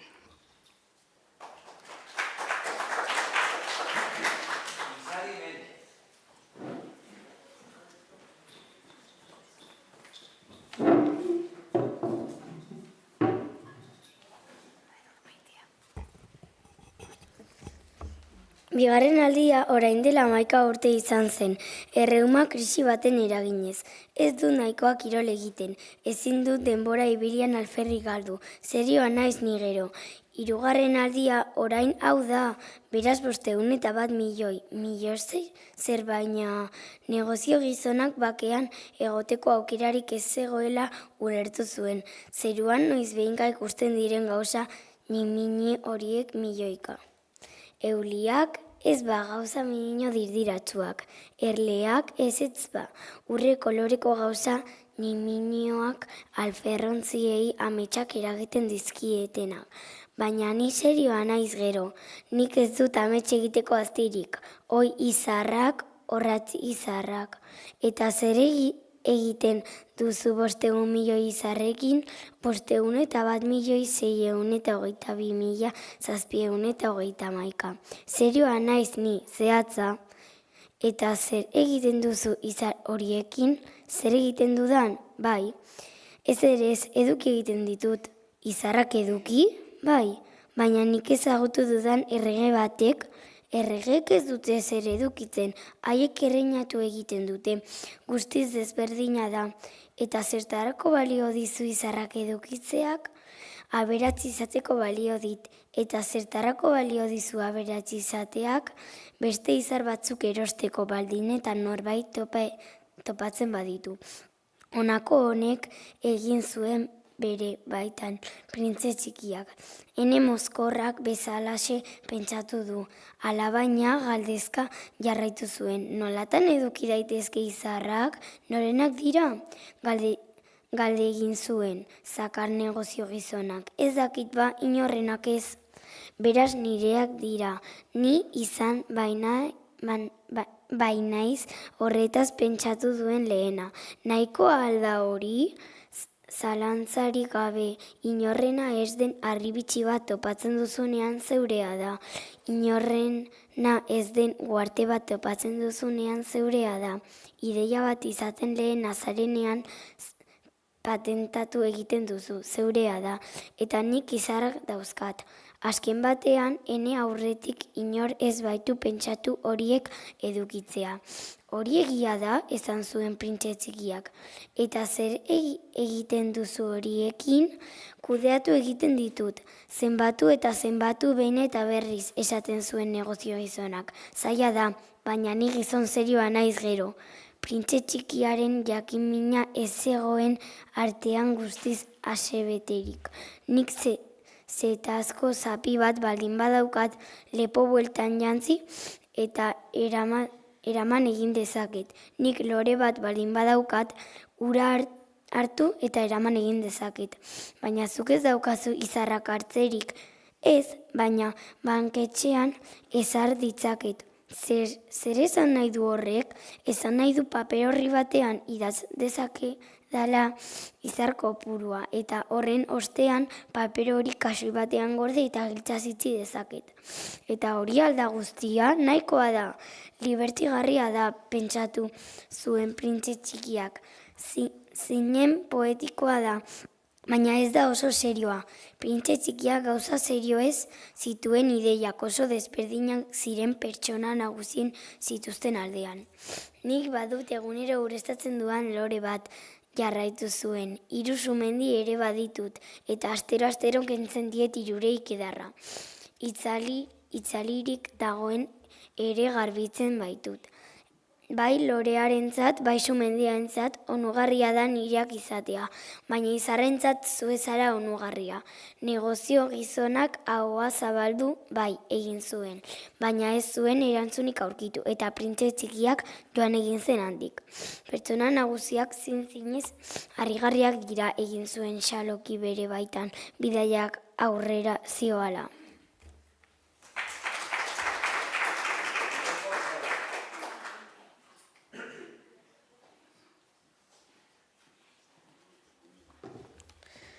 Bosgarren planeta oso harrigarria zen, guztietan txikiena bera zen, apenas zegoen tokirik farole eta farolari batentzat. Printze txikiak ezin zuen ulertu zertarako balio zezaketen zeruan eta jenderik gabeko planeta batean farolak eta farolariak. Alabaina bere burua esan zion. Baliteke gizona hau zentzu gabea izatea, hala ere erregea, arrozkoa, negozio gizona eta edalea zentzu gabekoak dira. Gutxienez honen lanak badu zentzurik. Bere farola pizten duenean besti sarberri bat edo talore bat jaioraziko balu bezalakoa zerbait da. Bere farola itzaltzen duenean ostera loarazi egiten du lorea edo izarra. Oso zeregin polita da eta polita delako da zinez onuragarria. Planetara heldu zenean adeitasunez agortu zuen farolaria. Egun on, zer dela eta itzali berdi duzu zure farola, horixe da agindua, erantzun zuen farolariak. Egun on, eta zein da agindua, ene farola itzaltzea, gabon, eta berriro ere piztu zuen. Baina zer dela eta piztu duzu atxera. Horixe da agindua, erantzun zuen farolariak. Ez dut ulertzen, esan zuen printze txikiak. Ez dago zer ulerturik, esan zuen farolariak. Agindua da, egunon, eta farola itzali zuen. Horren ostean, kuadro gorrikiko musuzapi batekin zukatu zuen kopeta. Nik lan izugarria egiten dut hemen. Lehen bazuen zentzurik. Goizean itzali eta iluntzean piztu egiten nuen. Hortik aurrera, egunaren gainerakoa atseden hartzeko nuen, eta gauaren gainerakoa lotarako. Eta agindua, geroztik aldatu alda, agindua ez da aldatu, esan zuen farolariak. Horixe da ba, enez hori gaitza. Urtetik urtera, planeta eskarrego ari da biratzen, eta agindua ez da aldatu. Eta, esan zuen printze txikiak, gaur egun minutuko itzuli bat egiten du, eta ez dut atseden une bargar bat ere. Minutu bakoitzean piztu eta itzali egin behar izaten dut. Bai gauza bitxia, zure planetan egunak minutu bat irauten du. Ez inondik ere bitxie, esan zuen farolariak. Hilabete bat bada elkarrekin hitz egiten ari garela. Hilabete bat? Bai, 30 minutu, 30 egun. Gabon, eta farola piztu zuen berriz ere.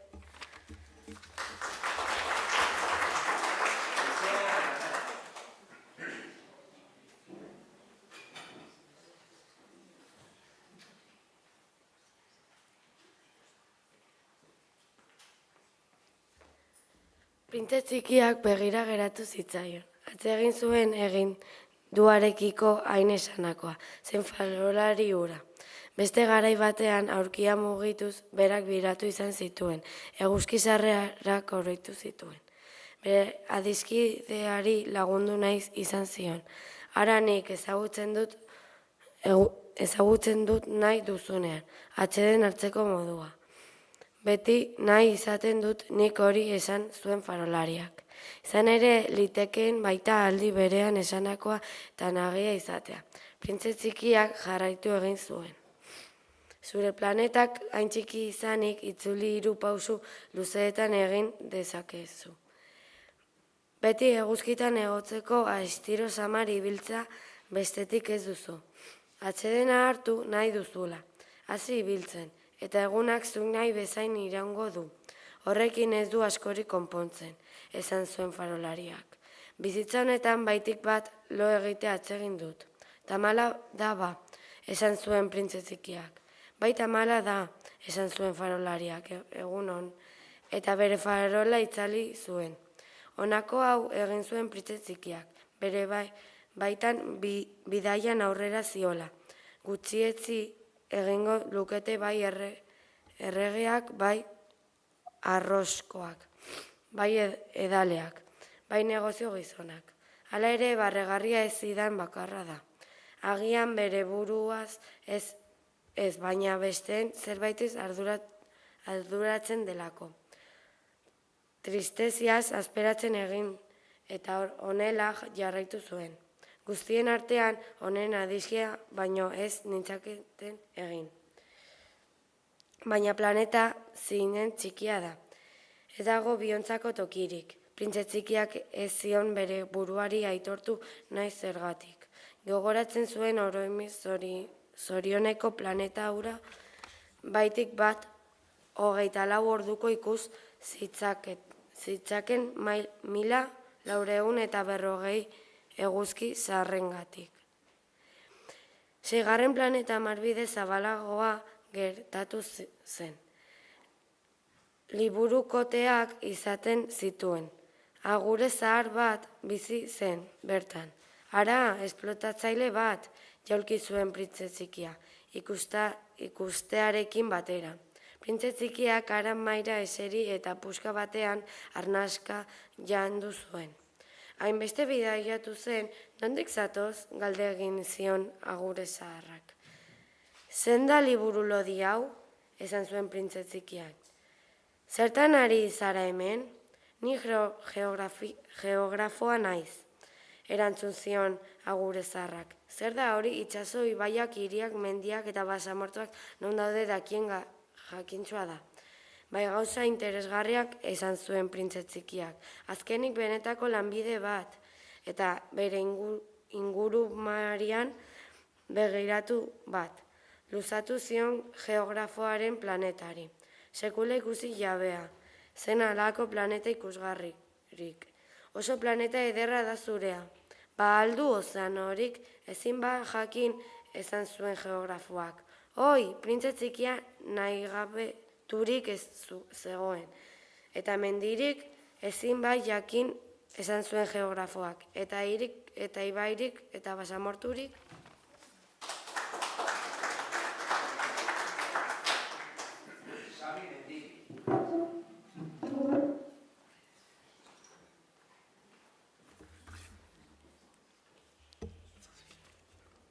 Hori ere, ezin baiakin, esan zuen geografoak.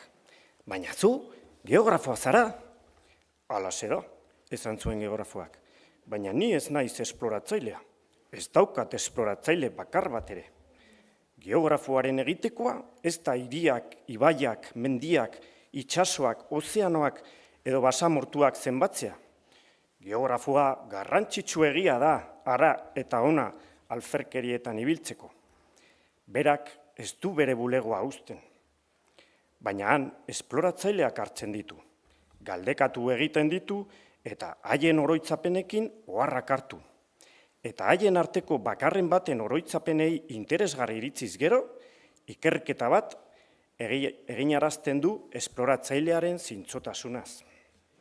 Zer dela eta? Esploratzaile batek gezurra esango balu, Horrek geografia liburuetan izugarrizko nahasketa sortuko lukeelako. Gehiegi edaten duen esploratzaile batek bezalatxu. Zer dela eta? Atera zitzaion printze txikiari. Mozkorrek gauzak bikoizturik ikusten dituztelako. Hala bada, geografoek 2 mendi aipatuko lituzkete bakarra dagoen tokian. Nik ezagutzen dut, esan zuen printze txikiak, esploratzaile kaskarra izango litzateken bakarren bat.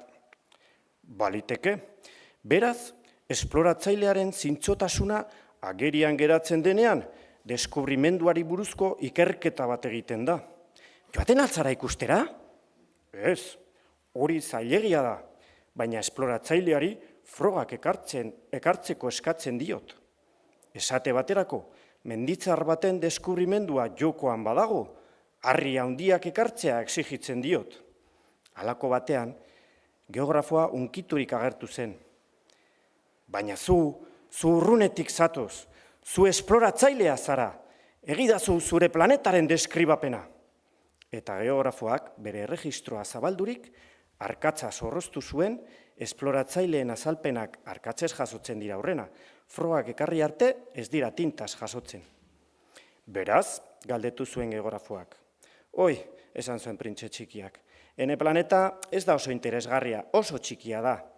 3 sumendi ditut, 2 sumendi bizirik, eta sumendi itzalia, baina sekula ez dago jakiterik. Sekula ez dago jakiterik, esan zuen geografoak. Lore bat ere badut. Guk ez dugu loren berririk jasotzen, esan zuen geografoak. Zergatik ez, gauza politagorik? Loreak iragankorrak direlako. Zer esan nahi du iragankor horrek? Geografiako liburuak, esan zuen geografoak, guztietan ederrenak dira. Sekula ez dute gaurkotasuna galtzen. Mendi bat nekez alda daiteke tokiz. Ozeano bat nekez geratuko da urik gabe. Guk betiereko gauzei buruz idazten dugu.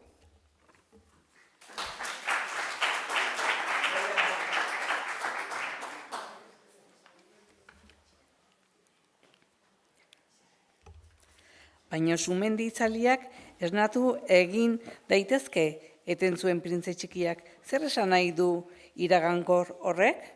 Guri ez aigu aixola sumendiak pizturik edo itzalirik dauden jakitea. Adierazi zuen geografoak. Gurezat aixola duena mendia da, eta mendia ez da aldatzen. Baina zer esan nahi du iragankor horrek? Errepikatu zuen printze txikiak. Izan ere, bere bizitzan, behin galdera bat eginez gero, ez baitzuen sekula ahazten. Esan nahi du laster desagertzeko arriskutsuan dagoela.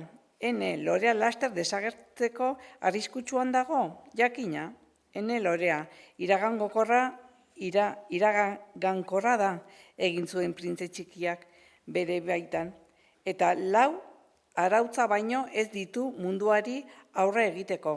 Eta planetan bakarrik utzi ez dut, bere lehen damu agerpena izan zen, baina berriro bere onera etorririk.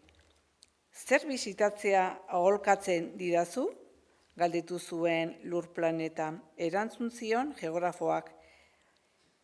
Oso izen ona du, eta bere loreak gogoan zuela printze txikiak joan egin zen. Printze txikia harritu egin zen, inor ez ikustean. Hala bada, 7. planeta Lurra gertatu zen. Lurra ez da edozein planeta, gero badira 111 errege. Errege beltzak antzi gabe, noski. 7.000 geografo, 900.000 negozio, gizon, 7 milioi eta erdi mozkor. 311 milioi arro, hau da gutxi gora bera 2.000 milioi pertsona nagusi. Lurraren neurriaz hobeki jabe zaitezten esango dizuet argindarra asmatu aurretik eta 6 kontinenteen artean 462.500 farolarien benetako armada bat mantendu beharra zegoela. Zoragarria zen urrun samarretik ikusteko. Armada honen mugimenduak operako balet batekoak bezain erauturik zeuden. Aurrena Zelanda Berriko eta Australia farolarien aldia izaten zen. Horren ostean, bere kriseiluak pizten zituztelarik lotara erretiratzen ziren. Urrena, Txinako eta Siberiako farolariak sartzen ziren dantzan. Gero haiek ere bastidoreetan desagertzen ziren.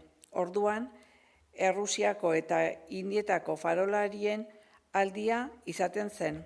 Gero Afrika eta Europakoena, gero Hego Amerikakoena, gero Ipar Amerikakoena, eta sekula ez zuten huts egin izanan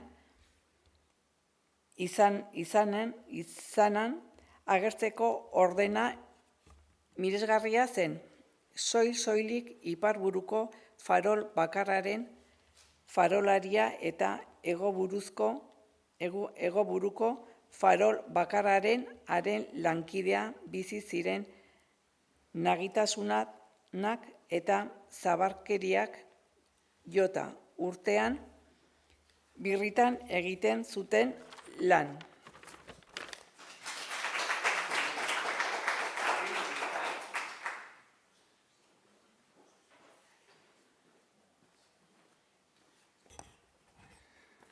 Norbaitek bere burua apur bat nabarmendu nahi duenean, gezurren bat edo beste esan dezake. Eta ni naiz oso egiazalea izan farolari ez mintzatu natzaizuenean. Gure planeta ezagutzen ez dutenek irudipen faltsua har dezakete. Gizakiek oso toki gutxi hartzen dute lurrearen gainean. Lurrean bizi diren 2.000 milioi gizakiak zutik eta biltzar baterako bezala bilduko balira, erraz sartu ahal izango lirateke 20.000 luze eta 20.000 zabal den plaza publiko batean. Gizateria, ozeano bareko oharterik txikienaren gainean bildu ahal izango litzateke. Biztanda, pertsona nagusiek ez lizuekete sinetxiko, toki asko behar dutelakoan daude, bababak bezain garrantzizutzat dute beren burua. Orduan, kalkulua egiteko aholkatuko dizue. Zenbakiak maite dituzte, atsegina egingo zaie, baina ez ezazue zuen denbora zeregin horretan xahutu. Alferri da, izan konfiantza niregan. Hala gauzak, behin lurrera etorririk, printze txikia aritu egin zen inorrez ikustean. Planetaz nahastu ote zen beldurtzen hasia zela, eraztun ilargi kolore baten mugimendua ikusi zuen arean. Gabon, esan zuen printze txikiak badazpada ere. Gabon, esan sugeak. Zein planetatan jauziote naiz? Galdegin zuen printze txikiak. Lurrean, Afrikan, erantzun sugeak. Hoi, beraz, lurrean ez da inor? Honako hau basamortua duzu. Basamortuetan ez da inor egoten. Lurra handia da, adierazi zuen sugeak. Harri baten gainean eseri eta printze txikiak zerurantz begiratu zuen. Neure buruari galde egiten diot, esan zuen. Izarrak ez ote dauden argiztaturik egunen batean nork berea topa dezan. Begira jozu ene planetari. Gure gainean dago, baina zein urrun.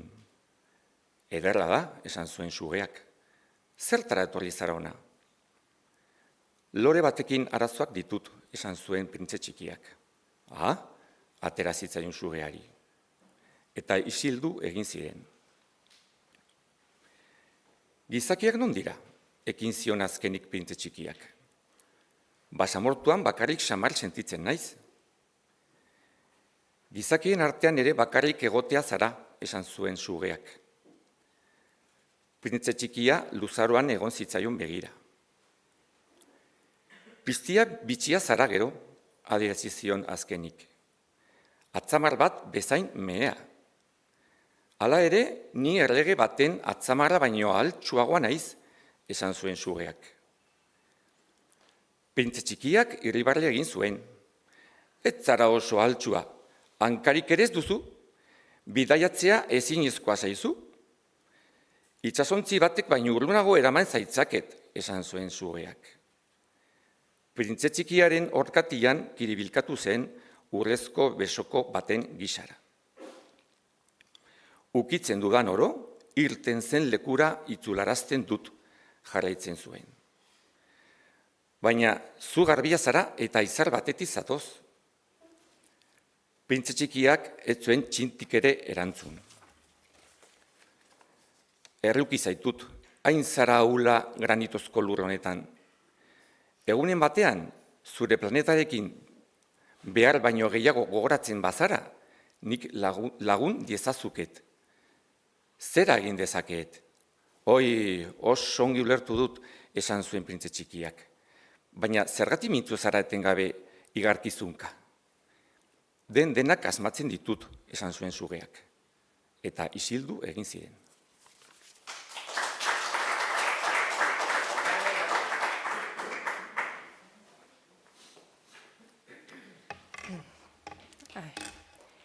Printze txikiak basamortua zeharkatu eta lore bat besterik ez zuen topatu.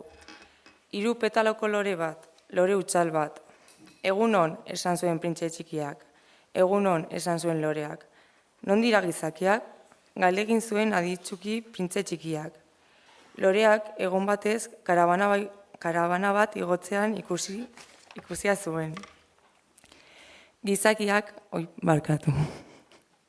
Gizakiak ene ustean badira 6-7 duela. Duela urte asko ikusi nituen, baina ez dago jakiterik non aurki daitzekeen. Haizeak daramatza, ez dute errorik, eta gabezia horrek zinez zapusten ditu. Adio, jauki zuen printze txikiak, adio, esan zuen loreak. Printze txikiak mendi handi batean igo zen. Ezagunak zituen mendi bakarra belaun parean heltzen zitzaizkion 3 sumendiak ziren. Eta sumendi itzalak aurki gisa erabiltzen zuen. Hau bezalako mendi garai batetik, egin zuen bere baitan. Begien itxi ireki betean planeta osoa gaizki guztiak ikusiko ditut. Baina aurkaitz horratz ezin pikogoak basterik ez zuen ikusi. Egunon, esan zuen badazpada ere. Egunon, egunon, egunon, erantzun hartzunak. Nor zarete, esan zuen printze txikiak. Nor zarete, erantzun hartzunak. Izan zaitezke, ene adiskida bakarri nago, esan zuen. Bakarri nago, erantzun hartzunak. Bai planeta bitxia, pentsatu zuen orduan. Guztiz lehorra da eta guztiz zorrotza eta guztiz gazia. Eta gizakiek ez dute iluminedik. Zer esan hori errepikatzen dute. Nirean lore bat neukan, mintzatzen beti lehena izan zen. Baina area arkaitz eta lurretan barrean luzaroan ibili ostean. Erako batean bide bat topatu zuen printze txikiak, eta bide guztiek gizakietara eramaten dute. Egunon, esan zuen, lorategi bat zen, loretan zauden arrosondoz baitea. Egunon, esan zuen arrosek. Printze txikia begira geratu zitzaien, denak bere lorean antzekoak ziren. Nortzuk zaitezue, galdegin ziren. Arri eta zur, arrosa gara, esan zuen arrosek. Oi, atera zitzaion printze txikiari, eta oso zorigaiztoko sentitu zen. Bere arrosak esanan zion unibertsoan bere espazio bakarra zela. Eta ona hemen 5.000, denak ere elkarrekin antzekoak, lorategi bakar batean. Hau ikusiz gero, esan zion bere buruari. Utzaren urrengoa sentitu zen. Estul batean hasiko zen eta lotxagarri ez garatze arren itxurak egingo zituen hiltzen ari zela erakusteko. Nik ere itxurak egin beharko nituen ura zaintzen ari nintzela erakusteko. Zeren bestela ni lotxagarri ustearren bere burua benetan hiltzen utxiko baitzuen. Planeta guztiz lehorra da, eta guztiz zorrotza eta guztiz gazia. Gero jarraitu zuen bere artean. Enelore bakarrarekin aberat sentitzen nintzen, eta arrosa arrunt bat besterik ez daukat. Arrosa eta belaun parean ertzen zizkidan 3 sumendiak, bat betiko itzala agian. Horrek guztiak ez nau oso printze handia egiten, eta belarretan etzanik negare egin zuen.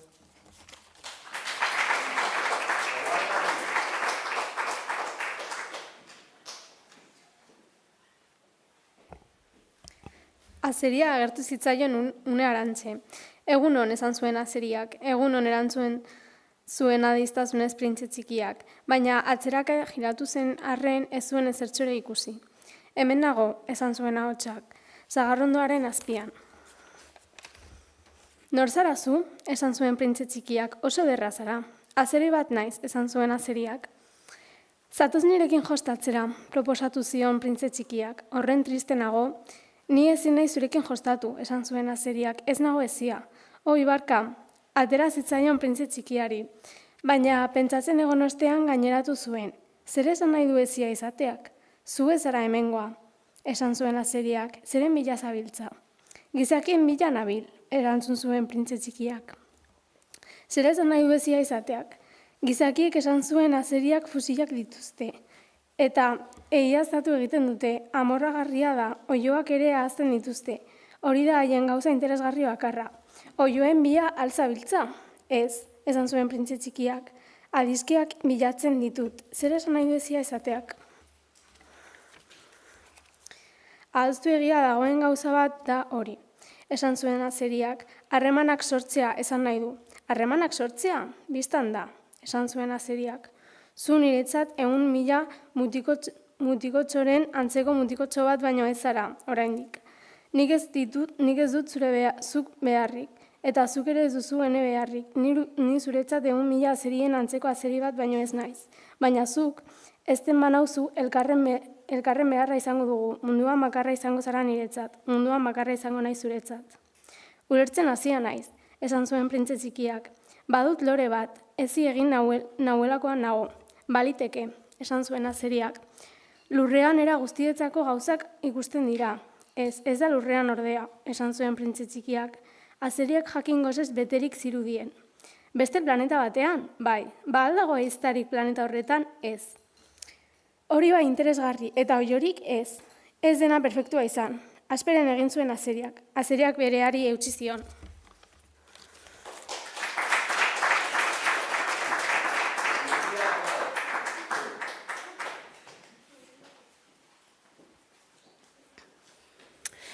Ene bizitza aspergarria da. Oioak eiztatzen ditut eta gizakiek eizatu egiten daute. Oio guztiak elkarren antzekoak dira eta gizaki guztiak elkarren antzekoak dira. Horregatik aspergarri samarra da ene bizitza. Baina ezten banauzu eguzki izpi batek argituko du ene bizitza. Besteak ez bezalako pauso hotz bat ezagutuko dut. Gainerako pausoek lurpean eskutatzera behartzen daute.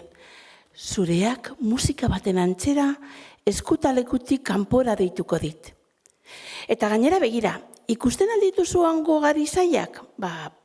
Nik ez dut ogiri jaten. Garia alferrikakoa da niretzak. Gari zoroek ez didate ezertzo ere oroitarazten. Eta hori tristea da gero. Baina zurileak urre kolorekoak dira. Horregatik, ezten nauzularik zoragarria izango da. Gari urre koloreak zutaz pentsaratziko eta nik atsegin izango dut haizeak garitzan barrena sortzen duen xuxurla. Azeria isildu egin zen eta luzaroan egon zen printze txikiari begira. Mesedez, ezin azazu esan zuen. Nahi nuke, erantzun zion printze txikiak, baina ez dut astirik. Adizkideak egin behar ditut, gauza asko ezagutu. Ezten diren gauzak baino ez dira ezagutzen, esan zuen azeriak. Dagoeneko, gizakiek ez dute ezer ezagutzeko astirik. Gauza manufakturatuak erosten dizkieten merkatariei. Baina lagunak saltzen dituen merkataririk ez dagoenez, gizakiek dagoeneko ez dute lagunik. Adiskide bat nahi baduzu, ezin azazu. Eta zer egin behar da, esan zuen printze txikiak. Pazientzia handia hartu beharra dago, erantzun zuen azeriak. Aurrena, nirengandik urrun samar eseriko zara, hor, belarretan. Nik zeharka begiratuko dizut eta zuk ez duzu ezer esango. Gaizki ulertuaren zorburua da hizkuntza. Baina egunetik egunera hurbilago eserial izango zara. Printze txikia biharramunean itzuli zen. Hobe zenuke ordu berean itzultzea, esan zion azeriak. Esate baterako, arratsaldeko 4etan baldin bazatoz, 3etatik aurrera zoriontsu sentituko naiz. Ordua aurrerago eta ni zoriontsuagoa izango naiz. 4etarako asaldatu eta orduritu egingo naiz. Zoriontasunaren neurria ezagutuko dut. Baina noiz nahi, etortzen baldin bazara, ez dut sekula jakingo bihotza nola prestatu. Errituak beharrezkoak dira. Eta zer da erritu bat? Esan zuen printze txikiak. Hori ere oso antzia dagoen zerbait da, esan zuen azeriak. Horrek egun bat besteak ez bezalakoa egiten du. Ordu bat besteak ez bezalakoa. Enei iztariek esate baterako erritu bat dute. Ostegunetan herriko neskatilekin dantza egiten dute. Beraz, osteguna egun zoragarria izaten da maastiraino joaten naizen paseoan.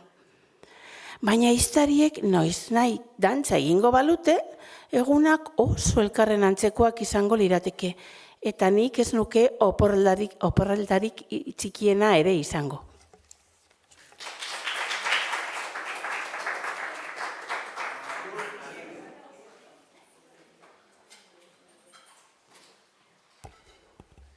Alaxe ez izuen bada printze txikiak azeria, eta biatzeko tenorea hurbildu zelarik. Esan zuen azeriak, nehar egingo dut. Errua zeurea da, esan zuen printze txikiak. Nik enzintuan mindu nahi, baina nik estea nahi izan zenuen. Jakina, esan zuen azeriak, baina negare egin behar duzu? Esan zuen printze txikiak. Jakina, esan zuen azeriak. Beraz ez duzu ezer irabazi. Bai irabazi dut, esan zuen azeriak. Gariaren koloreari eskerrak gero gaineratu zuen. Zoaz berriro arrosak ikustera. Zeurea munduan bakarra dela ulertuko duzu. Gero ni agurtzea etorriko zara, eta nik sekretu bat oparituko dizut. Printze txikia arrosak ikustera joan zen berriro. Inondik ere ez zarete ene arrosaren antzekoak. Oraindik ez zarete deus ere, esan zien. Inor ez zaituzte ezi eta zuek ez duzue inor ezi. Ene azeria lehenago zen bezalakoxeak zarete. Beste 1000 azeriren antzekoak. Besterik ez zen, baina adiskide egingo dut. Eta orain bakarra da munduan. Arrosak oso deseroso zeuden. Ederrak zarete, baina utzik zaudete, jarraitu zuen. Zuengatik ezin da hil, jakina ibiltari arrunt bati ene arroza zuen antzekoa. Dela irudituko litzaioke, baina ura bakarrik zuek guztiak baino garrantzitsua da izan ere bera baita nik ureztatu nuena. Izan ere bera ezarri bainuen babesgarrian.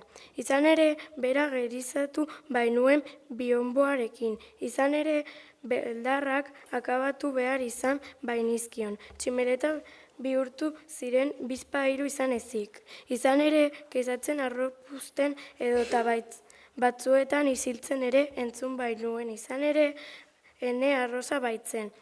Eta azeriaren gana itzuli zen, adio esan zuen azeriak. Hona hemen ene sekretua. Oso simplea da, bihotzarekin baino ez da ongi ikusten. Funtsezkoa ikusezina da begientzat. Funtsezkoa ikusezina da begientzat, errepikatu zuen printze txikiak, gero oroitu ahal izateko. Zeure arrosarekin alferri galdu duzun denborak egiten du zeure arrosa garrantzizko. Neure arrosarekin alferri galdu dudan denbora, esan zuen printze txikiak, gerora oroitu ahal izateko. Gizakiek Antzia dute egia hau, esan zuen azeriak, baina zuk ez duzu ahantzi behar. Ez duzunaren arduraduna bilakatu zara betiko, zeure arrozaren arduraduna zara. Ene, arrozaren arduradura naiz, errepikatu zuen printze txikia, gerora oroitu ahal izateko.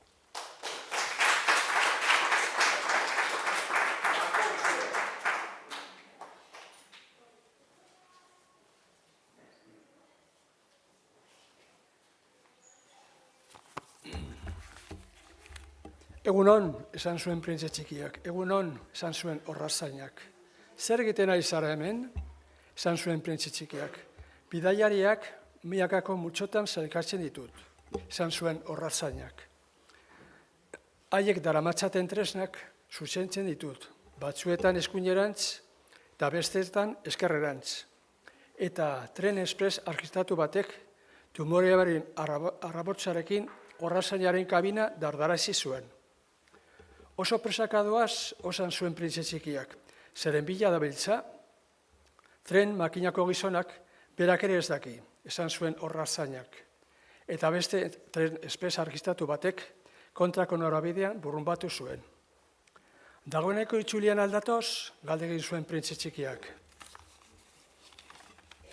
Ez dira lehenengo berak, esan zuen orrazainak.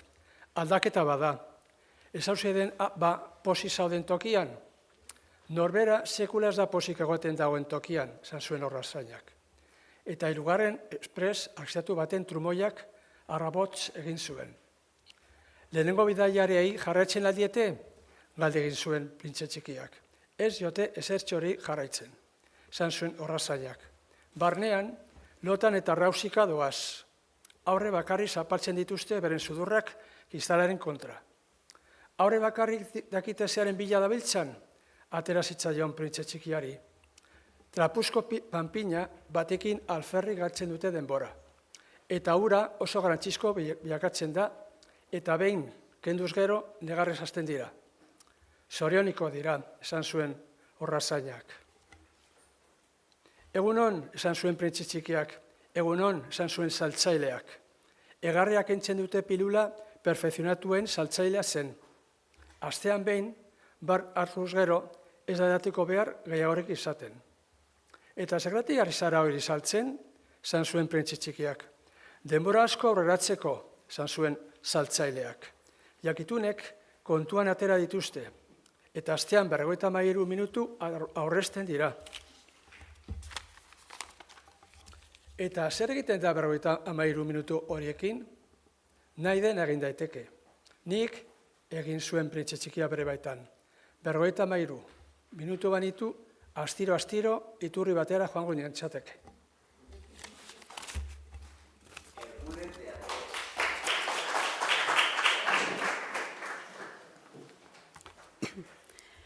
Zortzi egun baziren basamortuan matxura bat izan nuela.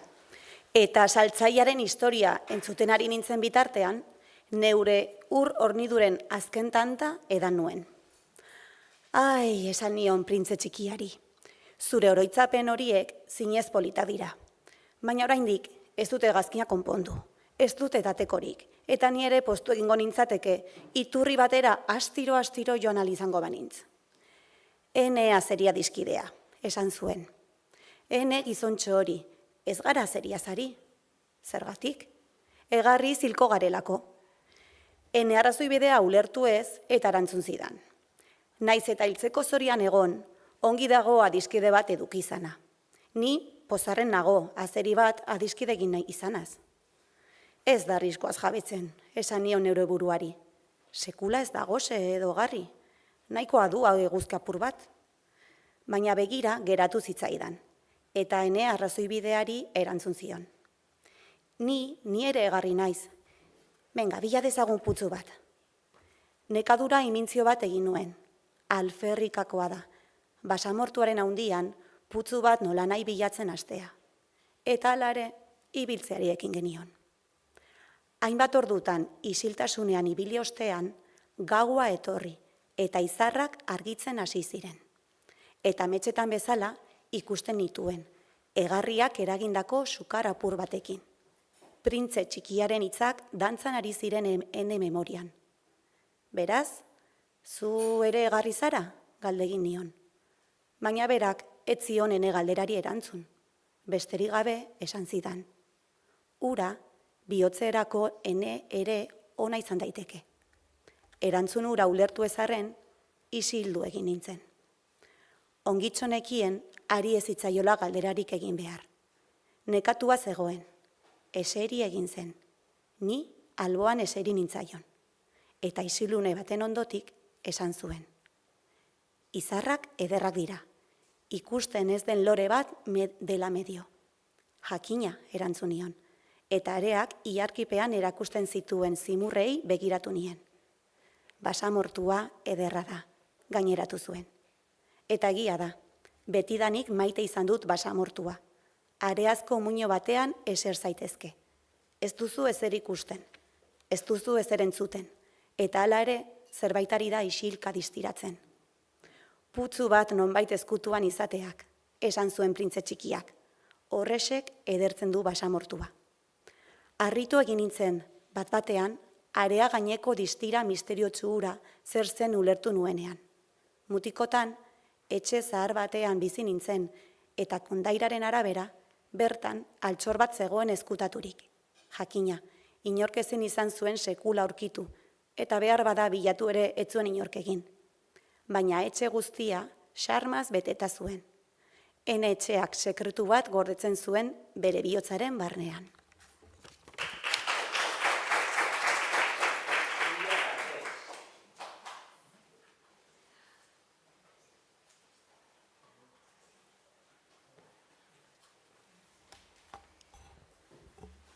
Bai, esan nion printze txikiari.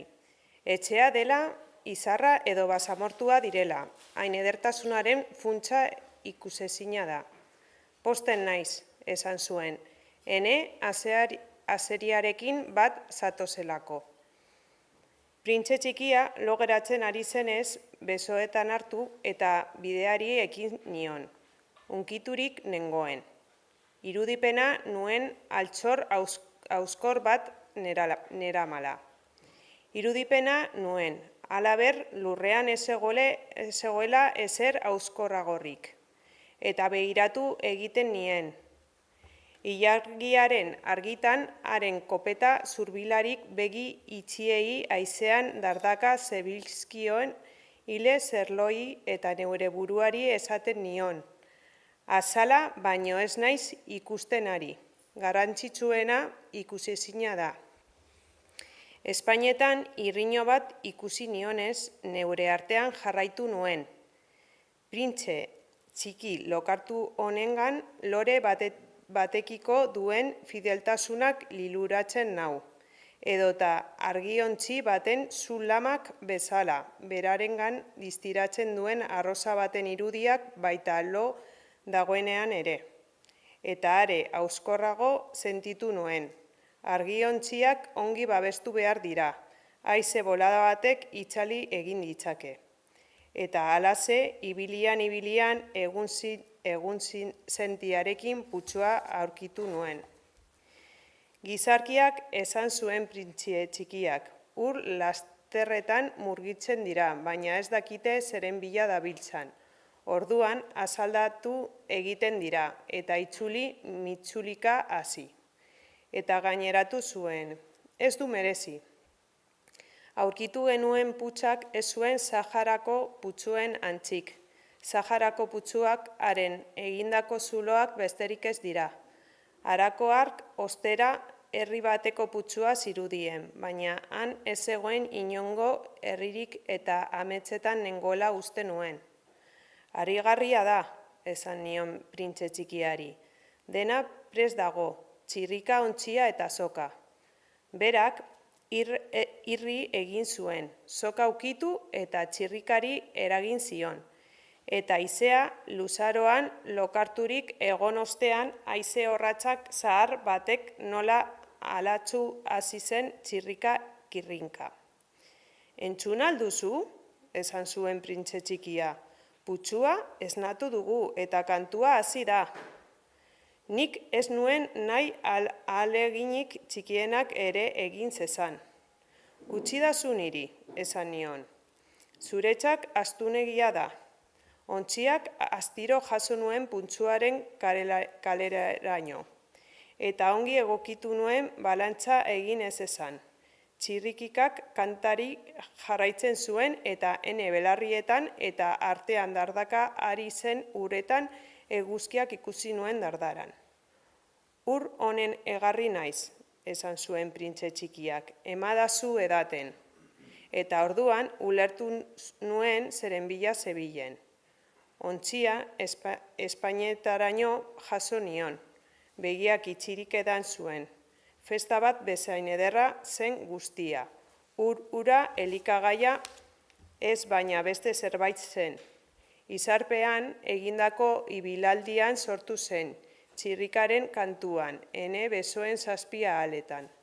Bihotzerako zen ona opari baten gizara, ni mutikoa nintzela ere. Eguberritako zuaitzaren argia, gauerdiko mezaren musikak edota iribarren gozoak. Dirdaiz betetzen zuten nik jasoko nuen gabon oparia. Zurean, esan zuen printze txikiak, gizakiek 5.000 arroza lorategi berean ahazten dituzte, eta hala ere ezin bilatzen dutena aurkitu. Ez dute aurkitzen, erantzun nuen. Eta hala ere, bilatzen duten hori arroza bakar batean edo ur apur batean aurki liteke. Biztan da, erantzun nuen, eta printze txikia gaineratu zuen.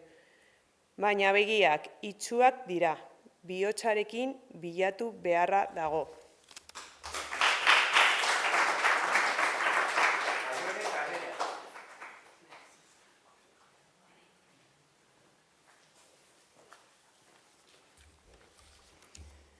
Edan egin nuen, arnasa ongi hartzen nuen. Area, egun sentian, estiaren kolorekoa da. Esti kolore hark ere zoriontzu egiten ninduen. Zergatik ordea egon behar nuen goi beldurik? Zure promesa bete behar duzu, esan zidan printze txikiak, estiki. Eta berriro ere, alboan eseri zitzaidan. Zein promes baina? Ongitxo dakizu, ene arkumentzako muturreko bat. Lore horren arduraduna naiz eta. Marrazki zirriborroak atera nituen sakelatik. Printze txikiak ikusi zituen eta irriz esan zuen. Zure baobabek badute asa itxura apur bat. Ene baobabekin ainarro nengoen zure aseria, belarri horiek, badute adar antz apur bat eta luzegiak dira. Eta irri eginez jarraitu zuen. Ez ara zuzena, ene gizontxo. Nik boa itxiak eta boa irekiak besterik esnekien marrasten. Ongi da, esan zuen. Aurrek badakite. Muturreko bat marrastu nion arkatzez. Eta bihotza ilundu egin zitzaidan luzatu nionean. Nik ezagutzen ez ditudan asmoak dituzu. Baina ez zidan ezer erantzun. Honela esan zidan. Dakizunez, bihar urtebete izango da lurrera jauzi nintzela. Gero, izilune baten ostean berriro jarraitu zuen. Hemendik oso hurbil jauzi nintzen, eta lotxagorritu egin zen. Eta berriro, arrazoia ez banekien ere, nahigabe bitxi bat sentitu nuen. Hala baina, galdera bat sortu zitzaidan. Beraz, nik ezagutu zintuan goizean, ez zen biltzan besterik gabe, bakarrik eta bizitoki hurbilenetatik miletara. Jauzi zinen tokira itzultzen ari zinen, eta printze txikia berriro lotxagorritu zen. Eta zalantzak joa honela jarraitu nuen. Behar bada, urte hurrena dela eta printze txikia beste behin lotxagorritu zen. Sekula ez zituen galderak erantzuten. Baina norbait gorritzen denean, bai esan nahi du, ezta? Ene, esan nion, beldur naiz, baina berak erantzun zidan. Orain lan egin beharra daukazu. Zure aparatura itzuli beharra duzu. Nik hemen itxarongo dizut, etor zaitez bihar iluntzean. Baina ni ez nengoen lasai, azeria nuen gogoan. Bakarren batek ez izaitzan, utziz gero, negarapur bat egiteko arriskua egoten da.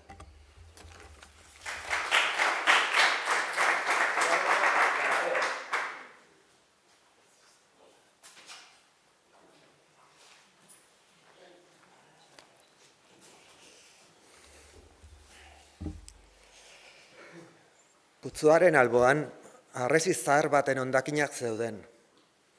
Biharamun iluntzean, lanetik itzuli nintzenean, hangoian eseria, hankak dilindan, printze txikia ikusi nuen. Eta solasean sumatu nuen. Ez alzara oroitzen, zioen, ez da hementxe zehazki. Inondik ere, beste ahots batek erantzun zion, zeren jaulki baitzuen. Bai, eguna gaur da, baina ez hemen bertan. Harresira bidean jarraitu nuen. Enuen pertsonarik ikusten, ez entzuten. Eta hala ere, printze txikia berriro mintzatu zen. Bistan da. Arean, ene aztarnak non hasten diren ikusiko duzu. Niri han itxarotea besterik ez duzu. Gaur gauean, han egongo naiz. Harresitik 20 metrora nengoen. Artean ezertxo ere ikusten ez nuela. Isilune baten ostean, printze txikiak jarraitu egin zuen. Pozoion alduzu? Ziur altzaude ez dudala luzaroan sufritu beharrik izango? Bihotza horraturik geratu nintzen, baina ezin, bada ezer ulertu. Orain, zoaz esan zuen, berriro jaitsi nahi dut. Orduan, ene begiak harresiaren oinera zuzendu eta jauzi egin nuen.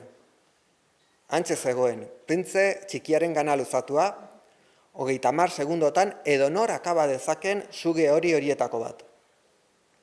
Lasterka hasi nintzen, pistola ateratzeko eskua sakelan sartzen nuen bitartean. Baina ene zaratarekin sugea leun lerratu zen arean. Amaitzen ari den urturrusta baten gisa. Eta presa handiegirik gabe, metalezko hots ahul bat eginez, harri artean desagertu zen.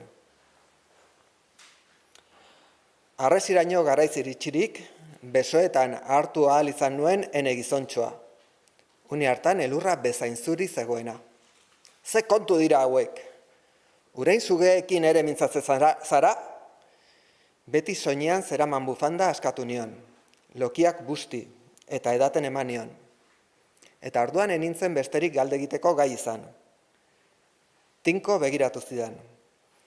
Besoekin lepoa inguratzen zidala. Eskopetaz tiro egin, eta hiltzear dagoen txoriaren bihotza nola, alatxu sumatzen nituen printze txikiaren pilpirak. Esan zidan. Posten naiz zure makinak falta zuena topatu duzulako. Etxera itzuli ahal izango zara. Nolatan dakizuzuk hori? Horixe, jakinarazi nahian joan nitzaion. Hain zuzen ere, itxaropen guziak galduak banituen ere, lana amaitzea lortu bainuen. Ez zion ere galderari erantzun, baina gaineratu zuen. Ni ere gaur itzultzekoa naiz neure etxera. Eta gero malenkoniatxu. Asko zurrunago dago, asko zailagoa da. Ohartzen nintzen zerbait miresgarria gertatzen ari zela. Ene besoetan haur txiki baten antzera estutu nuen.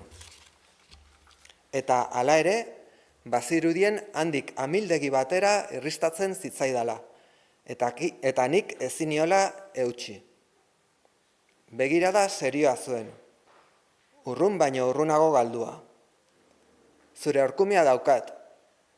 Eta arkumiarendako kutxa ere badaukat. Eta muturrekoa. Eta malenkoniaz egin zuen irribarre.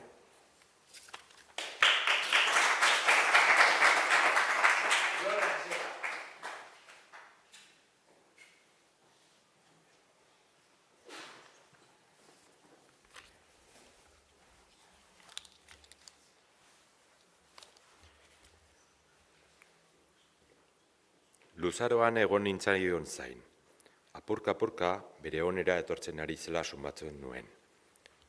Beldurtu egin zara, ez da, gizontxo? Bistan zen beldurrak hilik eguna zela, baina ez ditasunez ere egin zuen irri. Gaur gauean beldur handiagoa izan dut. Halabeharraren sentimenduak berriro ere izozturik utzi ninduen. eta aurrerantzean irri hura berriro entzuterik izango ez nuela pentsatzea ezinezkoa zitzaidala ulertu nuen. Basamortuko iturri bat bezalakoxea zitzaidan. Ene gizontxo, berriro entzun nahi nuke zure irria. Baina esan zidan, gaur gauean urte bete izango da. Iaz jauzi nintzen tokiaren gain-gainean egongo da ene izarra. Ene gizontxo, amesgaizto bat alda zugearen eta itzorduaren eta izarraren kontu hori guztia? Baina ez zion ene galderari erantzun, esan zidan. Garrantzizkoa hori ez da ikusten. Jakina, lorearekin berdin gertatzen da. Izar batean dagoen lore bat maite baldin baduzu, atsegina da gauean zeruari begiratzea. Izar guztiak loretan daude. Jakina, urarekin berdin gertatzen da. Txirrika eta soka zirela medio, zuk edateko eman zenidana musika bezalakoxea zen. Oreitzen altzara, ederra zegoen gero. Jakina, gauari izarrei begiratuko diezu. Ene bizitokia txikiegia da lorea non dagoen erakotsi ahal izateko. Horrela be, ene izarra, zuretzat izarretako bat izango da. Horregatik atsegin izango duzu izar guztiei begiratzea. Denak lagun izango dituzu, eta gainera, opari bat egingo dizut. Irri egin zuen berriro. Ai, ene gizontxo, zein atsegina zaidan zure irria entzutea. Horixe izango da, ene oparia. Urarekin bezala izango da. Zer esan nahi duzu? Jendeak berdinak ez diren izarrak nahi ditu. Batzuentzat, bidaiarientzat, izarrak gidariak dira. Bestetzuentzat, argi txikiak baino ez. Beste batzuentzat, jakintzuentzat, arazoak dira.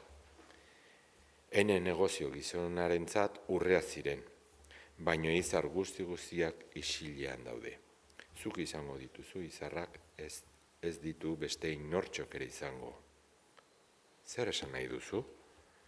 Gauez, zeruari begiratzen diozularik, ni haietako batean biziko naizenez eta haietako batean irri egingo dudanez, zuretzat izar guztiak irriz arituko balira bezala izango da.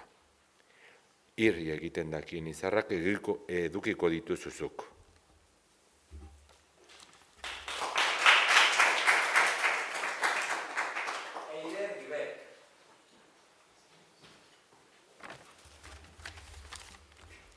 Eta irri egin zuen berriro.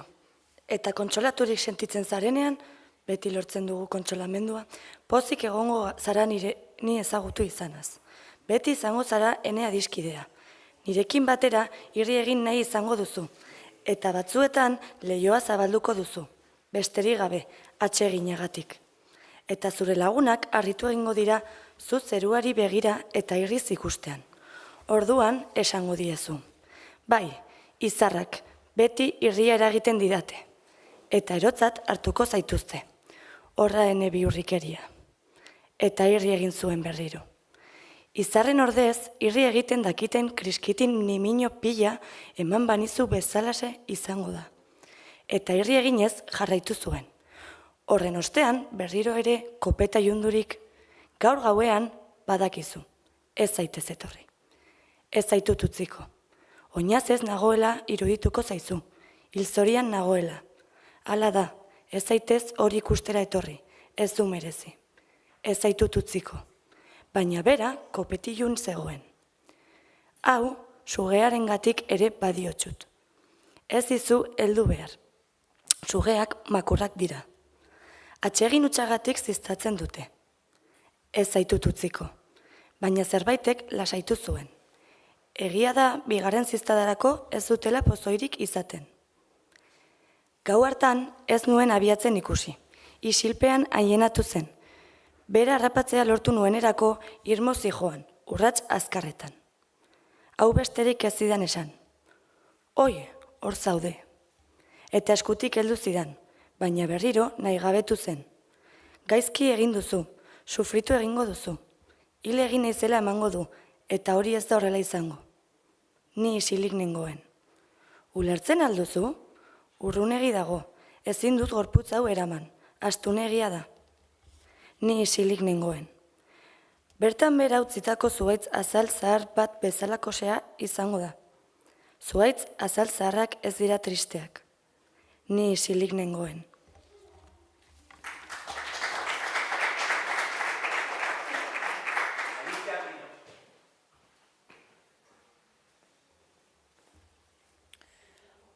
Hor da, utzidazu urrats bat ematen, neuk bakarrik, eta beldurraren beldurrez eseri egin zen. Esan ere egin zuen. Badakizu, ene lorea arduraduna naiz, eta hura hain daula eta hain xaloa munduaren aurrean babesteko lau arantza kaskar ditu. Zutik ezin egon eta neu ere eseri egin nintzen. Esan zuen, horra, amaitu da. Zalantzagune baten ostean berriro zutitu zen, urrats bat aurrera. Ni ezin nintzen mugitu. Beraren orkatilaren ondoan dirdai hori bat besterik ezen izan. Une batez geldirik egon zen, oiurik ez. Eztiki jauzi zen, zuaitzak jauzten diren gizan. Hotsik ere ez zuen atera arean. Eta arrezkero 6 urte igaro dira. Orain arte ez dut historia hau sekula kontatu. Berriro ikusi ninduten lagunak ikaragarri postu ziren ni bizirik ikustean. Triste nengoen, baina esaten nien nekea da. Orain apur bat kontsolaturik nago. Hau da, ez guztiz, baina nik ongintxo dakit egiaz bere planetara itzuli zela. Egun sentian ez bainuen haren gorpurik aurkitu. Hain gorputz astuna ere ez zuen. Eta gauez, atsegin dut izarrak entzutea. 500 milioi kriskitin dirudite. Hala baina oso gauza miresgarria gertatu da. Printze txikiarentzat marraztu nuen muturrekoari larruzko uhala erantztea ahantzi zitzaidan. Sekula ezin izango du arkumea lotu. Hala bada neure buruari galdegiten diot. Zer gertatuko ote zen haren planetan, baliteke arkumeak loreaian izana. Batzuetan pentsatzen dut, seguruenik ez, printze txikiak gauero sartzen du bere lorea kristalezko babesgarrian, eta harretaz zaintzen du arkumea. Orduan zoriontsu izaten naiz, eta izar guztiek eztiki egiten dute irri. Batzuetan pentsatzen dut, noizbehinka distraitu egiten da bat eta behin gertatzea aski da. Gau batean kristalezko babesgarria ahantzi du, edo arkumea gauean hotsik atera gabe irten da. Orduan kriskistin guztiak negar malko bihurtzen dira. Misterio handia da hori. Printze txikia maite duzunentzat, niretzat bezala, unibertsoa ezin da berdina izan baldin eta hor nonbait batek dakinon, ezagutzen ez dugun arkume batek arrosaian bat jan badu edo ez. Begira jozue zeruari, galdegi jozue zeuren buruari, arkumeak janote du lorea, bai edo ez. Eta ikusiko duzue nola aldatzen den guztia. Eta pertsona nagusi bakar batek ere, ez du sekula ulertuko zein garrantzitsua den hori.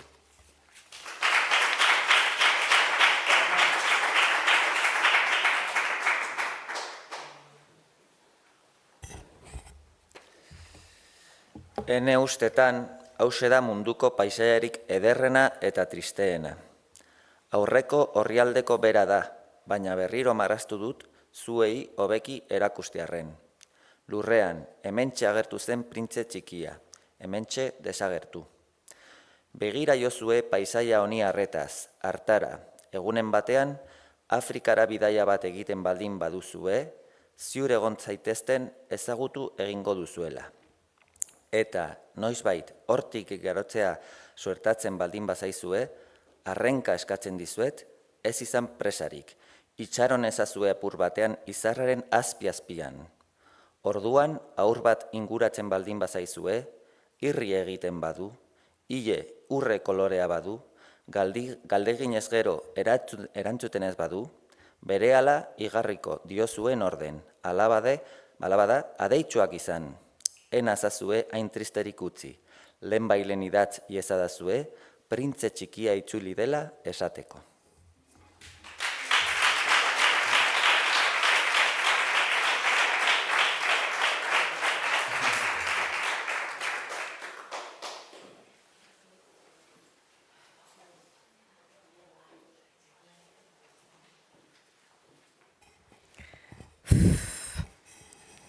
Ez dakizuentzat, baina niretzat izugarria izan da, itzela. Lehenengo aldia izan da, horrelako jarduera bat antolatzen dugula. Eta itzela izan da, gaurkoan irakutsi dugulako Antsoainen bagarela. Bagarela komunitate bat, Euskaldunon komunitate bat. Gaurkoan izan da irakurtzeko elkartu garela, baina egunerokoan ere hor gaudela. Udaletik buru belarri jarraituko dugu arnasgune hauek sortzearren. Beraz, bihotzez, mila esker guztioi.